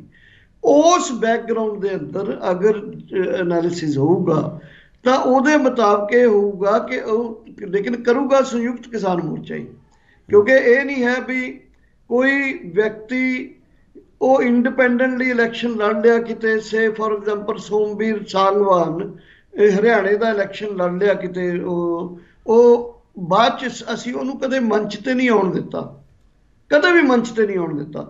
ਸੋ ਇਸੇ ਤਰ੍ਹਾਂ ਉਹ ਸਾਡੇ ਕਿਸਾਨ ਆਗੂ ਸੀਗੇ ਸੁਰੇਸ਼ ਕੌਥ, ਉਹਨਾਂ ਨੇ ਮਾੜਾ ਜਿਹਾ ਰਿਸ਼ਤਾ ਬਣਾ ਲਿਆ ਸੀ ਚੌਟਾਲਾ ਪਾਰਟੀ ਨਾਲ, ਉਹਨਾਂ ਤੇ ਦੋਸ਼ ਅਖੀਰ ਤੱਕ ਲੱਗਦੇ ਰਹੇ ਨੇ। ਸੋ ਇਸ ਕਰਕੇ ਇਹ ਜਿਹੜਾ ਪਹਿਲੂ ਹੈ, ਜਾਂ ਤਾਂ ਇਹਦੇ ਤੇ ਡਿਸਕਸ਼ਨ ਹੋਊਗੀ ਕਿ ਫਿਊਚਰ ਦੇ ਵਿੱਚ ਇਲੈਕਟੋਰਲ ਪੋਲਿਟਿਕਸ ਜਾਣ ਵਾਲੇ ਕਿਸਾਨ ਆਗੂ ਤੇ ਜਥੇਬੰਦੀਆਂ ਪ੍ਰਤੀ ਸਾਡਾ ਐਟੀਟਿਊਡ ਹੋਣਾ ਕੀ ਚਾਹੀਦਾ। ਅਜੇ ਤੱਕ ਜੋ ਹੈ ਉਹਦੇ ਆਧਾਰ ਤੇ ਮੈਂ ਕਹਿੰਦਾ ਕਿ ਇਹਦੇ ਤੇ 15 ਤਰੀਕ ਦੀ ਮੀਟਿੰਗ ਦੇ ਵਿੱਚ ਵਿਚਾਰਿਆ ਜਾਊਗਾ। ਸੋ ਆਪਸ਼ਨ ਜਿਹੜੀ ਤੁਸੀਂ ਕਹਿ ਰਹੇ ਹੋ, ਮੈਂ ਤਾਂ ਇਹ ਕਹਿ ਰਿਹਾ ਕਿ ਮੰਨ ਲਓ ਆਮ ਆਦਮੀ ਪਾਰਟੀ ਦੇ ਸਿੰਬਲ ਤੇ ਚੋਣ ਲੜਦੇ ਨੇ, ਤਾਂ ਉਹਦੇ ਨਾਲ ਹੋਊਗਾ ਕਿ ਜੋ ਡਿਫੈਕਸ਼ਨ ਐਕਟ ਹੈ ਸਾਡਾ, ਉਹਦੇ ਮੁਤਾਬਕ ਕੋਈ ਵੀ ਵਿਅਕਤੀ ਉਸ ਪਾਰਟੀ ਦੀ ਵਿਪ ਤੋਂ ਬਾਹਰ ਜਾ ਹੀ ਨਹੀਂ ਸਕਦਾ। ਉਸ ਪ੍ਰਸੰਗ 'ਚ ਮੇਰਾ ਕਹਿਣਾ ਕਿ they have to follow the policies and orders of the Kejriwal and Aam Aadmi Party, ਅਗਰ ਉਸ ਤਰੀਕੇ ਨਾਲ ਅਲਾਇੰਸ ਬਣਾਉਂਦੇ ਨੇ। ਡਾਕਟਰ ਦਰਸ਼ਨਪਾਲ ਇੱਕ ਹੋਰ ਬ੍ਰੇਕ ਲੈ ਕੇ ਤੁਹਾਡੇ ਕੋਲ ਵਾਪਸ ਆ ਰਹੇ ਹਾਂ। ਆਖਰੀ ਹਿੱਸੇ ਵਿੱਚ ਅਸੀਂ ਹੋਵਾਂਗੇ। ਡਾਕਟਰ ਦਰਸ਼ਨਪਾਲ ਬਹੁਤ ਖੁੱਲ੍ਹ ਕੇ ਜਵਾਬ ਦੇ ਰਿਹਾ, ਪਰ ਨਾਲ ਹੀ ਉਹ ਕਹਿ ਰਿਹਾ ਕਿ ਮੀਟਿੰਗ ਵਿੱਚ ਫੈਸਲਾ ਹੋਵੇਗਾ। ਜੋ ਇੱਕ ਪ੍ਰੋਸੈਸ ਹੈਗਾ ਉਸ ਪ੍ਰੋਸੈਸ ਦੇ ਤਹਿਤ ਫੈਸਲਾ ਹੋਵੇਗਾ। ਉਸ ਪ੍ਰੋਸੈਸ ਵਿੱਚ ਫੈਸਲਾ ਕੀ ਹੋਵੇਗਾ ਅਸੀਂ ਉਸ ਦਾ ਇੰਤਜ਼ਾਰ ਕਰਾਂਗੇ। ਪਰ ਜਿਸ ਤਰੀਕੇ ਨਾਲ ਹੁਣ ਸਵਾਲ ਉੱਠਦੇ ਪਏ ਆ, ਉਹਨਾਂ ਸਵਾਲਾਂ ਦੇ ਵਿਚਾਲੇ ਇਹ ਸਵਾਲ ਬੜਾ ਮਹੱਤਵਪੂਰਨ ਹੈਗਾ ਕਿ ਪੰਜਾਬ ਦੇ ਵਿੱਚ ਇਹ ਕਿਸਾਨ ਜਿਹੜੇ ਆਗੂ ਜਿਹੜੇ ਸਿਆਸਤ ਵਿੱਚ ਕੁੱਦਣ ਜਾ ਰਹੇ ਆ, ਉਹ ਕੋਈ ਸਮੀਕਰਨ ਬਦਲ ਦੇਣਗੇ, ਕਿਸੇ ਉਸ ਧਿਰ ਨੂੰ ਅੱਗੇ ਤਾਂ ਨਹੀਂ ਲੈ ਆਉਣਗੇ ਜਿਹੜੀ ਧਿਰ ਹੈ ਜਿਹੜੀ ਉਹ ਇਸ ਪੰਜਾਬ ਦੇ ਸਮੀਕਰਨ ਦੇ ਵਿੱਚੋਂ ਫਿਲਹਾਲ ਮੰਨਫੀ ਹੈ। ਵਾਪਸ ਆ ਰਹੇ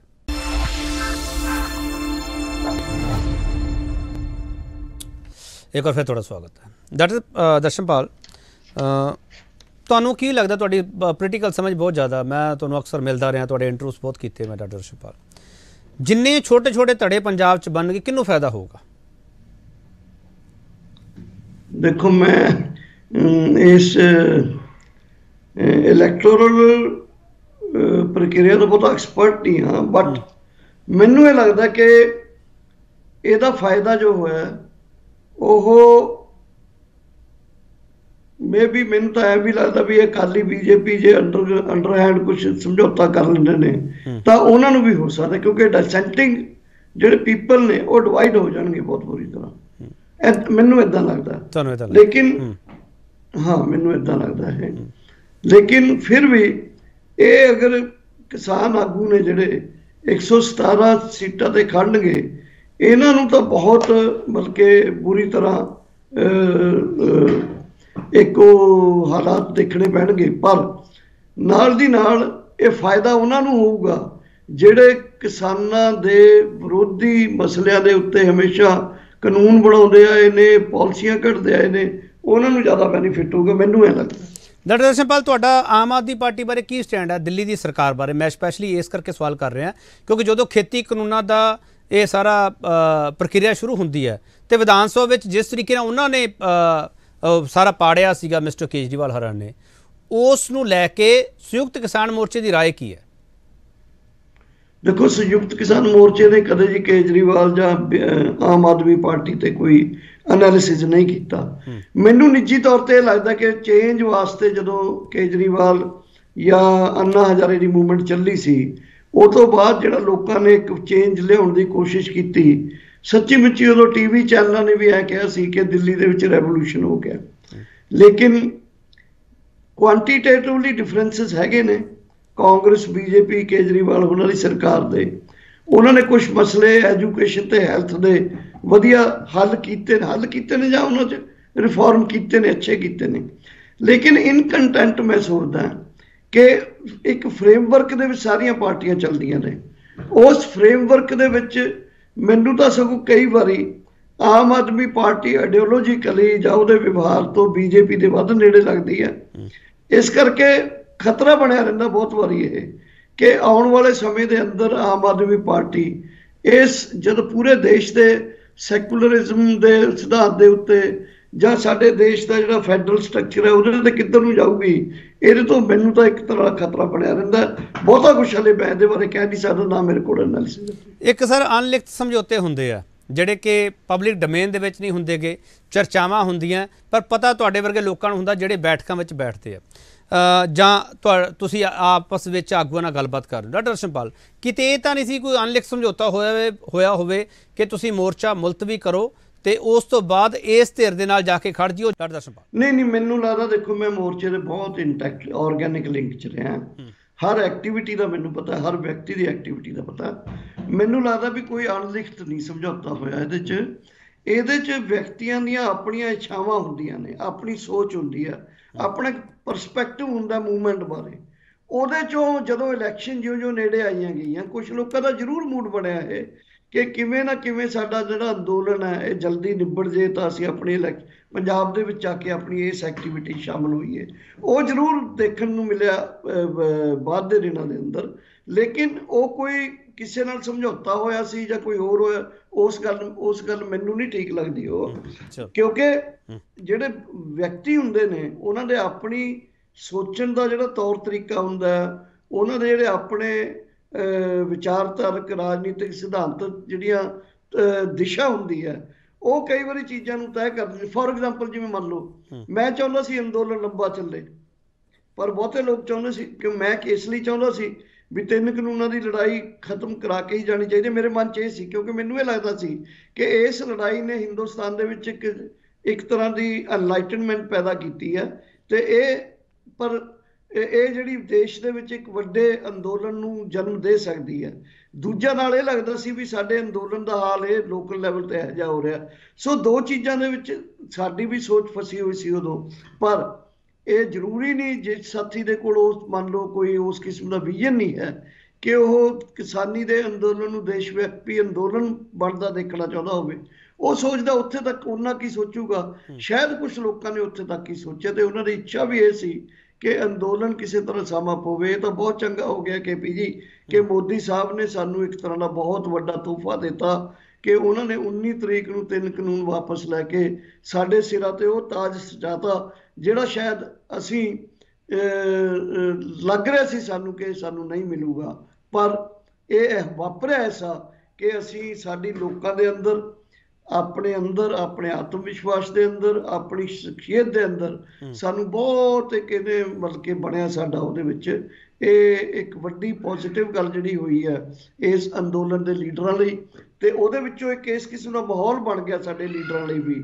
ਉਹਨਾਂ ਨੂੰ ਇਹ ਲੱਗਦਾ ਕਿ ਅਸੀਂ ਇੱਕ ਤਰ੍ਹਾਂ ਦੇ ਉਹ ਸ਼ਖਸੀਅਤਾਂ ਬਣ ਗਏ, ਅੱਜ ਜੋ ਵੀ ਮੰਗੀਏ, ਜੋ ਵੀ ਚਾਹੀਏ, ਜੋ ਵੀ ਕਹੀਏ ਉਹ ਹੋ ਸਕਦਾ, ਉਹ ਮਿਲ ਸਕਦਾ। ਉਹ ਇਹ ਲੱਗਣ ਲੱਗ ਗਿਆ ਅਸਲ 'ਚ।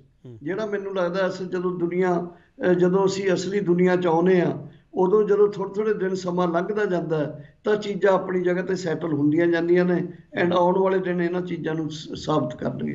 ਡਾਕਟਰ ਦਰਸ਼ਨਪਾਲ, ਤਨ ਮਨ ਧਨ ਨਾਲ ਲੋਕਾਂ ਨੇ ਤੁਹਾਡੀ ਮਦਦ ਕੀਤੀ ਜਦੋਂ ਅੰਦੋਲਨ ਚੱਲ ਰਿਹਾ ਸੀਗਾ। ਹੁਣ ਅੰਦੋਲਨ ਮੁਲਤਵੀ ਹੈ। ਹੁਣ ਤਨ ਮਨ ਧਨ ਨਾਲ ਲੋਕ ਤੁਹਾਡੇ ਨਾਲ ਉਵੇਂ ਜੁੜਨਗੇ? ਮੇਰਾ ਸਵਾਲ ਨਾਲ ਇਹ ਵੀ ਹੈ, SSM ਨਾਲ ਜੁੜਨਗੇ? ਦੇਖੋ ਮੈਂ ਮਤਲਬ ਕਿ ਮੈਂ ਇਹਦਾ ਸਿੱਧਾ ਇੱਦਾਂ ਜਵਾਬ ਨਹੀਂ ਦੇ ਸਕਦਾ, ਬਟ ਜਿੰਨੀਆਂ ਪਰਮਿਊਟੇਸ਼ਨ ਕੰਬੀਨੇਸ਼ਨ ਪੰਜਾਬ 'ਚ ਹੈ ਨਹੀਂ ਹਨ, ਜਿੰਨੀਆਂ ਸਟਰਕਚਰਸ, ਜਿੰਨੇ ਸਿਸਟਮ ਹਰ ਪਿੰਡ ਵਿੱਚ ਬਣੇ ਹੋਏ ਨੇ, ਉਹਦੇ ਵਿੱਚ ਇਹ ਕਹਿਣਾ ਬਹੁਤ ਮੁਸ਼ਕਿਲ ਹੈ। ਕਈ ਵਾਰੀ ਸਤ੍ਹਾ ਤੋਂ ਉੱਪਰੋਂ ਐ ਸਰਫੇਸ ਤੋਂ ਇਹ ਲੱਗਦਾ ਹੁੰਦਾ, ਲੇਕਿਨ ਜਿਵੇਂ ਜਿਵੇਂ ਹਾਲਾਤਾਂ ਨੇ ਆਪਣੇ ਨਵੇਂ ਮਤਲਬ ਕਿ ਉਹ ਰੂਪ 'ਚ ਆਉਣਾ, ਨਵੀਆਂ ਪਰਮਿਊਟੇਸ਼ਨ ਕੰਬੀਨੇਸ਼ਨਸ ਬਣਨੀਆਂ ਨੇ, ਉਹਦੇ ਵਿੱਚ ਇਹ ਜਿਹੜੀ ਦਿੱਲੀ ਬੈਠਿਆਂ ਲੱਗਦੀ ਸੀ ਜਾਂ ਜਿਹੜੀ ਉੱਪਰੀ ਗੱਲਾਂ ਮੇਰੇ ਮੂੰਹ ਤੇ ਹੁੰਦੀਆਂ ਨੇ, ਉਹ ਜਦੋਂ ਪ੍ਰੈਕਟੀਕਲ ਰੂਪ 'ਚ ਆਉਂਦੀਆਂ ਨੇ ਉਦੋਂ ਉਹਨਾਂ ਚੀਜ਼ਾਂ ਤੋਂ ਬਹੁਤ ਫਰਕ ਪੈ ਜਾਂਦਾ। ਮੈਂ 3 ਅੰਦੋਲਨ ਦਾ ਜ਼ਿਕਰ ਕਰ ਰਿਹਾ ਜਿਹੜੇ ਰੀਸੈਂਟਲੀ ਸਾਡੇ ਅੱਗੇ ਵਾਪਰੇ ਹੈਗੇ ਆ, ਜਿਨ੍ਹਾਂ ਨੂੰ ਅਸੀਂ ਦੇਖਿਆ ਹੈਗਾ। ਅੰਨਾ ਹਜ਼ਾਰੇ ਅੰਦੋਲਨ ਤੁਸੀਂ ਜ਼ਿਕਰ ਕੀਤਾ, ਸ਼ਾਹੀਨ ਬਾਗ ਵਾਲਾ ਤੇ ਕਿਸਾਨ ਮੋਰਚਾ। ਇਹਨਾਂ ਤਿੰਨਾਂ ਦੇ ਵਿੱਚੋਂ ਜਿਹੜੀ ਸਿਆਸਤ ਨਿਕਲੀ ਹੈ, ਉਸ ਸਿਆਸਤ ਨੂੰ ਤੁਸੀਂ ਕਿਹੜੇ ਨਜ਼ਰੀਏ ਨਾਲ ਸਮਝਦੇ ਹੋ ਕਿ ਉਹ ਸਿਆਸਤ ਕਿਹੜੀ ਧਿਰ ਵੱਲ ਗਈ ਹੈ? ਦੇਖੋ, ਮੈਂ ਇਹ ਸਮਝਦਾ ਕਿ ਅੰਨਾ ਹਜ਼ਾਰੇ ਦੀ ਮੂਵਮੈਂਟ ਦੇ ਵਿੱਚੋਂ ਵੀ ਜਦੋਂ ਸਿਆਸਤ ਨਿਕਲਣ ਲੱਗੀ, ਉਦੋਂ ਵੀ ਉਹਨਾਂ ਦੇ ਵਿੱਚ ਲੋਕਾਂ ਦੇ ਵਿੱਚ ਵਿਚਾਰਾਂ ਦੇ ਮਤਭੇਦ ਆਏ। ਪ੍ਰਸ਼ਾਂਤ ਭੂਸ਼ਣ ਹੋਣੀ, ਯੋਗਿੰਦਰ ਯਾਦਵ ਹੋਣੀ, ਕਈ ਲੋਕ ਸੀ ਜਿਹੜੇ ਉਹਨਾਂ ਨੂੰ ਲੱਗਿਆ ਕਿ ਠੀਕ ਨਹੀਂ ਹੈ ਹੋ ਰਿਹਾ, ਉਹਨਾਂ ਨੇ ਮਤਭੇਦ ਹੋਏ, ਦੋ ਵੱਖਰੀਆਂ, ਉਹਨਾਂ ਨੇ ਵੱਖਰਾ ਰਾਹ ਫੜਿਆ। ਸਿਮਿਲਰਲੀ ਸ਼ਹੀਨ ਬਾਗ ਵਾਲਾ ਜਿਹੜਾ ਮੋਰਚਾ ਲੱਗਿਆ ਸੀ, ਉਹਨੂੰ ਤਾਂ ਇੱਕ ਤਰ੍ਹਾਂ ਦਾ ਇਹ ਕਹਿ ਲਓ ਕਿ ਰਾਜਸੀ ਜਿਹੜੇ ਤਾਕਤਵਰ ਲੋਕ ਨੇ, ਉਹਨਾਂ ਨੇ ਇਸ ਤਰੀਕੇ ਨਾਲ ਉਹਨੂੰ ਡੀਲ ਕੀਤਾ ਜਿਵੇਂ ਕੋਈ ਦੁਸ਼ਮਣ ਦੀਆਂ ਫੋਰਸਿਸ ਹੁੰਦੀਆਂ ਨੇ। ਉਹਨਾਂ ਤੇ ਇਸ ਕਿਸਮ ਦੇ ਜੋ ਰਿਪਰੈਸ਼ਨ ਕੀਤਾ ਜਿਵੇਂ ਦਾ, ਉਹ ਆਪਾਂ ਸਾਰੇ ਜਾਣਦੇ ਹਾਂ। ਕਿਸਾਨ ਅੰਦੋਲਨ ਦੇ ਵਿੱਚੋਂ ਵੀ ਜੋ ਇਹਦੀ ਸਕਸੈਸ ਦੇ ਵਿੱਚੋਂ ਜੋ ਨਿਕਲ ਰਿਹਾ, ਇਹ ਮੈਨੂੰ ਲੱਗਦਾ ਇਹਦੇ 'ਚ ਦੋ ਪਾਰਟ ਨੇ। ਇੱਕ ਹੈ ਸੰਯੁਕਤ ਕਿਸਾਨ ਮੋਰਚਾ, ਜਿਹੜਾ ਅੰਦੋਲਨ ਦੇ ਰਾਹ ਤੇ ਅੱਗੇ ਲੈ ਕੇ ਜਾਣ ਵਾਸਤੇ ਜਿਹੜਾ ਬਣ ਗਿਆ ਤੇ ਜਿਹਨੇ ਅੱਗੇ ਅੰਦੋਲਨ ਕਰਨਾ। ਦੂਸਰਾ ਹੈ SSM। ਮੇਰੇ ਲਈ ਡਿਟਰਮਿਨਿੰਗ ਬੇਸਿਕ ਐਂਡ ਫੰਡਾਮੈਂਟਲ ਪ੍ਰਿੰਸੀਪਲ ਇਹ ਹੈ ਕਿ ਜਿਹੜਾ SKM ਬਣਿਆ, ਉਹਦੀ ਨਰਚਰਿੰਗ ਕਰਨੀ, ਉਹਨੂੰ ਡਿਵੈਲਪ ਕਰਨਾ, ਉਹਨੂੰ ਫਰਦਰ ਐਨਰਿਚ ਕਰਕੇ ਇੱਕ ਅੰਦੋਲਨ ਵੱਲ ਲੈ ਕੇ ਜਾਣਾ, ਜਿਹੜਾ ਵੱਡਾ ਅੰਦੋਲਨ ਇਸ ਦੇਸ਼ ਦੇ ਰਾਜਨੀਤਿਕ ਉਸ ਦੇ ਉੱਤੇ ਕੋਈ ਵਧੀਆ ਕੋਈ ਪੂਰਨੇ ਪਾ ਸਕੇ।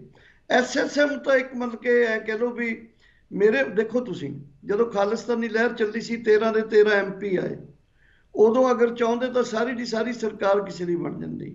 ਫਿਰ 7-8% ਨਾਲ ਬੇਅੰਤ ਸਿੰਘ ਹੁਣੀ ਸਾਰੇ ਮੈਜੋਰਟੀ ਜਿੱਤ ਕੇ ਆਏ। ਤਾਂ ਮੈਂ ਇਹ ਕਹਿਣਾ ਚਾਹੁੰਦਾ ਵੀ ਉਹ ਮੂਵਮੈਂਟਾਂ ਦੇ ਵਿੱਚੋਂ ਲੋਕ ਆਉਂਦੇ ਨੇ, ਲੇਕਿਨ ਉਹਨਾਂ ਦੇ ਕੋਲ ਕੋਈ ਓਰੀਐਂਟੇਸ਼ਨ, ਕੋਈ ਮਾਡਲ ਹੋਵੇ ਤਦ ਉਹ ਕੁਝ ਸਮਾਂ ਟਿਕ ਸਕਦੇ ਹੁੰਦੇ ਨੇ। ਬਿਨਾਂ ਕਿਸੇ ਮਾਡਲ ਤੋਂ, ਬਿਨਾਂ ਕਿਸੇ ਓਰੀਐਂਟੇਸ਼ਨ ਤੋਂ, ਬਿਨਾਂ ਕਿਸੇ ਬਲੂਪ੍ਰਿੰਟ ਤੋਂ ਤੁਸੀਂ ਇੱਕ ਬਹੁਤ ਵੱਡੀ ਚੀਜ਼ ਕਰਨਾ ਸੋਚਦੇ ਹੋ, ਉਹ ਸੰਭਵ ਨਹੀਂ ਹੈ। ਉਹ ਬਹੁਤ ਕਨਫਿਊਜ਼ਨ ਨੂੰ ਜਨਮ ਦਊਗੀ ਤੇ ਬਹੁਤ ਸਾਰੇ ਸਵਾਲ ਖੜੇ ਕਰੂਗੀ ਸਾਡੀ ਉਸ ਸੋਚ ਦੇ ਉੱਤੇ, ਸਾਡੇ ਉਸ ਕਰਨੀ ਦੇ ਉੱਤੇ ਜੋ ਕਰਨ ਸਾਡੇ ਸਾਥੀ ਜਾ ਰਹੇ ਨੇ। ਡਾਕਟਰ ਦਰਸ਼ਨਪਾਲ, ਵੈਸੇ ਤਾਂ ਇਹ ਸਵਾਲ ਉਹਨਾਂ ਤੋਂ ਪੁੱਛਿਆ ਜਾਊਗਾ ਜਿਹੜੇ ਐਸਐਸਐਮ ਦੇ ਆਗੂ ਹੈਗੇ ਆ, ਪਰ ਮੈਨੂੰ ਇਹ ਦੱਸੋ ਕਿ ਪੰਜਾਬ ਦੇ ਪਾਣੀਆਂ ਤੇ ਇਹਨਾਂ ਦਾ ਸਟੈਂਡ ਕੀ ਹੋਣਾ ਚਾਹੀਦਾ, ਕਿਉਂਕਿ ਹੁਣ ਜੇ ਸਿਆਸਤ ਵਿੱਚ ਜਾ ਰਿਹਾ ਤਾਂ ਦੇਖੋ, ਅਗਰ ਤਾਂ ਸੰਯੁਕਤ ਸਮਾਜ ਮੋਰਚੇ ਨੇ ਪੰਜਾਬ ਤੱਕ ਹੀ ਰਹਿਣਾ ਤਾਂ ਇਮੀਡੀਏਟਲੀ ਇਹਨਾਂ ਨੂੰ ਅਸਲ ਪਾਣੀਆਂ ਦੇ ਉੱਤੇ, ਮਸਲੇ ਦੇ ਉੱਤੇ, ਪੰਜਾਬ ਦੇ ਪਾਣੀਆਂ ਦੀ, ਦਰਿਆਈ ਪਾਣੀਆਂ ਦੀ ਗੱਲ ਕਰਨੀ ਪਊਗੀ, ਕਰਨੀ ਵੀ ਚਾਹੀਦੀ ਹੈ। ਜੇ ਇਹ ਇਕੱਲਾ ਕਿਸਾਨ ਜਥੇਬੰਦੀਆਂ ਦੇ ਤੌਰ ਤੇ, ਜਿਵੇਂ ਅਸੀਂ ਐਸਕੇਐਮ ਦੇ ਵਿੱਚ ਕੰਮ ਕਰਦੇ ਸੀ, ਤਾਂ ਐਸਕੇਐਮ ਦੇ ਵਿੱਚ ਅਸਲ 'ਚ ਸਾਂਝੀਆਂ ਕਿਸਾਨ ਜਥੇਬੰਦੀਆਂ ਦੇ ਮਸਲੇ ਜਿਹੜੇ ਨੇ, ਉਹ ਜਿਹੜੇ ਸੈਂਟਰ ਨਾਲ ਜੋੜ ਕੇ, ਕਾਰਪੋਰੇਟ ਨਾਲ ਜੋੜ ਕੇ, WTO ਨਾਲ ਜੋੜ ਕੇ, ਉਹ ਸਾਡੇ ਮੇਨ ਮੁੱਦੇ ਬਣਦੇ, ਉਹ 'ਚ ਪਾਣੀਆਂ ਦਾ ਮੁੱਦਾ ਸੈਕੰਡਰੀ ਹੋ ਜਾਂਦਾ। ਤੇ ਕੇਜਰੀਵਾਲ ਹਰਾਂ ਦਾ ਪਾਣੀ ਦਾ ਸਟੈਂਡ ਕੀ ਹੈ ਡਾਕਟਰ ਦਰਸ਼ਨਪਾਲ? ਉਹ ਤਾਂ ਪੰਜਾਬੀਆਂ ਦੇ ਵਿਰੋਧ 'ਚ ਨੇ ਪੂਰੇ। ਪੰਜਾਬੀਆਂ ਦੀ ਪਾਣੀ ਦੀ ਜੋ ਮੰਗ ਹੈ ਉਹਦੇ ਵਿਰੋਧ 'ਚ ਨੇ ਉਹ। ਡਾਕਟਰ ਦਰਸ਼ਨਪਾਲ, ਇੱਕ ਸਵਾਲ ਤੁਹਾਡੇ ਤੇ ਉੱਠ ਰਿਹਾ ਕਿ ਸੰਯੁਕਤ ਕਿਸਾਨ ਮੋਰਚਾ ਪੈਸੇ ਦਾ ਹਿਸਾਬ ਦੇਵੇ, ਫੰਡਿੰਗ ਦਾ ਹਿਸਾਬ ਦੇਵੇ, ਇਸ ਸਵਾਲ ਨੂੰ ਕਿਵੇਂ ਐਡਰੈਸ ਕਰੋਗੇ? ਇਹਦੇ 'ਚ ਹੀ ਅਸੀਂ ਕੱਲ ਸਾਡੀ ਮੀਟਿੰਗ 'ਚ ਹੋਇਆ, ਮੀਟਿੰਗ ਦੇ ਵਿੱਚ ਮੈਨੂੰ ਲੱਗਦਾ ਸਾਡੀ ਜ਼ਿੰਮੇਵਾਰੀ ਹੈ ਇਹ। ਅਸੀਂ ਬਕਾਇਦਾ ਇੱਕ ਆਪਣੀ ਆਡਿਟ ਕਮੇਟੀ ਬਣਾਈ ਹੋਈ ਆ, ਇੱਕ ਖਰਚਾ ਕਮੇਟੀ ਹੈ, ਇੱਕ ਆਮਦਨ ਕਮੇਟੀ ਹੈ। ਉਹਨਾਂ ਸਾਰਿਆਂ ਦੀ ਡਿਊਟੀ ਲੱਗੀ ਹੈ ਕਿ 1 ਮਹੀਨੇ ਦੇ ਅੰਦਰ ਅੰਦਰ ਟੋਟਲ ਹਿਸਾਬ ਕਿਤਾਬ ਦਿਓ। ਉਹ ਬਹੁਤ ਟਰਾਂਸਪੇਰੈਂਟ ਤਰੀਕੇ ਦੇ ਨਾਲ ਲੋਕਾਂ ਦੇ ਸਾਹਮਣੇ ਲੈ ਕੇ ਜਾਣਾ ਚਾਹੀਦਾ, ਲੈ ਕੇ ਜਾਵਾਂਗੇ। ਔਰ ਜਿੱਥੇ ਵੀ ਆਡਿਟ ਕਮੇਟੀ ਇਹ ਵੀ ਬੋਲੂਗੀ ਕਿ ਜਿੱਥੇ ਕੋਈ ਗਲਤ ਖਰਚਾ ਹੋਇਆ ਉਹ ਦੱਸੂਗੀ ਸਾਡੇ ਉਸ ਨੂੰ, ਗਲਤ ਮਤਲਬ ਜ਼ਿਆਦਾ ਖਰਚਾ, ਗਲਤ ਨਹੀਂ, ਜ਼ਿਆਦਾ ਖਰਚਾ ਕੋਈ ਹੋਇਆ ਤਾਂ। ਇਸ ਕਰਕੇ ਮੈਨੂੰ ਲੱਗਦਾ ਕਿ ਬਹੁਤ ਲੋਕਾਂ ਨੇ ਯੋਗਦਾਨ ਪਾਇਆ, ਬਹੁਤ ਕਰੋੜਾਂ ਰੁਪਇਆ ਦਿੱਤਾ। ਇਹਦਾ ਹਿਸਾਬ ਕਿਤਾਬ ਦੇਣਾ ਬਹੁਤ ਜ਼ਰੂਰੀ ਹੈ। ਇਹ ਹਲੇ ਅਗਰ ਅਸੀਂ ਨਹੀਂ ਦੇ ਸਕੇ, ਸਾਡੀ ਵੀਕਨੈਸ ਹੈ। ਇਹਦੇ ਲਈ ਮੈਂ ਲੱਗਦਾ ਕਿ ਸਾਨੂੰ ਜਨਤਾ ਤੋਂ ਪ੍ਰਾਸ਼ਚਿਤ ਕਰਨਾ ਚਾਹੀਦਾ, ਔਰ ਜਨਤਾ ਨੂੰ ਕਹਿਣਾ ਚਾਹੀਦਾ ਵੀ ਅਸੀਂ ਇਹਦੇ 'ਚ ਲੇਟ ਹੋ ਗਏ, ਜਲਦੀ ਤੁਹਾਡੇ ਸਾਹਮਣੇ ਇਹ ਪੂਰਾ ਬਜਟ ਅਸੀਂ ਪੂਰਾ ਆਪਣਾ ਜਿਹੜਾ ਹਿਸਾਬ ਕਿਤਾਬ ਰੱਖਾਂਗੇ। ਵਿਰੋਧੀਆਂ ਨੇ ਕਹਿਣਾ ਸ਼ੁਰੂ ਕਰ ਦਿੱਤਾ ਹੈ ਕਿ ਇਹ ਤਾਂ ਮੋਰਚਾ ਸਿਆਸਤ ਲਈ ਹੀ ਖੜਾ ਹੋਇਆ ਸੀਗਾ, ਉਹਨਾਂ ਨੂੰ ਕੀ ਜਵਾਬ ਦੋਗੇ? ਨਹੀਂ, ਮੈਨੂੰ ਨਹੀਂ ਲੱਗਦਾ ਕਿ ਇਹ ਮੋਰਚਾ ਸਿਆਸਤ ਲਈ ਖੜਾ ਹੋਇਆ ਸੀ। ਇਹ ਮੋਰਚਾ ਇੱਕ ਅੰਦੋਲਨ ਲਈ ਖੜਾ ਹੋਇਆ ਸੀ। ਅੰਦੋਲਨ ਲੜਦੇ ਲੜਦੇ ਹੀ ਐਸਕੇਐਮ ਹੋਣ 'ਚ ਆਇਆ। ਐਸਕੇਐਮ ਬਣਦੇ ਹੀ ਸਾਡੇ ਅੰਦੋਲਨਕਾਰੀਆਂ ਦੀ ਏਕਤਾ ਬਣੀ ਹੈ, ਅੰਦੋਲਨਕਾਰੀਆਂ ਦਾ ਰੁਤਬਾ, ਸਟੇਟਸ ਵਧਿਆ। ਉਹਦੇ ਤੋਂ ਬਾਅਦ ਮੈਨੂੰ ਇਹ ਦੱਸੋ, ਅਗਰ ਮੰਨ ਲਓ ਪੰਜਾਬ 'ਚ ਚੋਣਾਂ ਨਾ ਹੁੰਦੀਆਂ ਤਾਂ ਕੀ ਅਸੀਂ ਪੰਜਾਬ ਦੇ ਜਿਹੜੇ ਲੀਡਰ ਹੈ ਸੋਚ ਸਕਦੇ ਸੀ ਕਿ ਆਉਣ ਵਾਲੇ 3 ਸਾਲਾਂ ਬਾਅਦ ਚੋਣ ਲੜਾਂਗੇ? ਨਹੀਂ ਸੀ ਸੋਚ ਸਕਦੇ। ਸੋ ਇਹ ਇੱਕ ਤਰ੍ਹਾਂ ਦਾ ਕੋਇਨਸੀਡੈਂਸ ਹੈ ਕਿ ਸਾਡੀ ਜਿਹੜੀ ਸ਼ਖਸੀਅਤ ਹੈ ਉਹ ਉੱਭਰ ਗਈ, ਉਧਰੋਂ ਇਲੈਕਸ਼ਨ ਆ ਗਈ। ਸਾਨੂੰ ਲੱਗਣ ਲੱਗ ਗਿਆ ਵੀ ਹੁਣ ਆਪਾਂ ਇਲੈਕਸ਼ਨ ਵਾਲੇ ਪਾਸੇ ਵੀ ਹਿੱਸਾ ਲੈ ਲਈਏ। ਉਹਦੇ 'ਚੋਂ ਕਿਸੇ ਦਾ ਇਹ ਕਹਿਣਾ ਵੀ ਇਸੇ ਲਈ ਬਣਿਆ ਸੀ, ਉਹ ਠੀਕ ਨਹੀਂ ਹੈ। ਇਹ ਇੱਕ ਮੌਕਾ ਮੇਲ ਹੈ ਜਿਹਦੇ ਵਿੱਚ ਸਾਡੇ ਕੁਝ ਸਾਥੀਆਂ ਨੂੰ ਲੱਗਿਆ ਕਿ ਹੁਣ ਇਲੈਕਸ਼ਨ ਵਾਲੇ ਪਾਰਟ ਜਾ ਕੇ ਅਸੀਂ ਕੰਮ ਕਰਾਂਗੇ।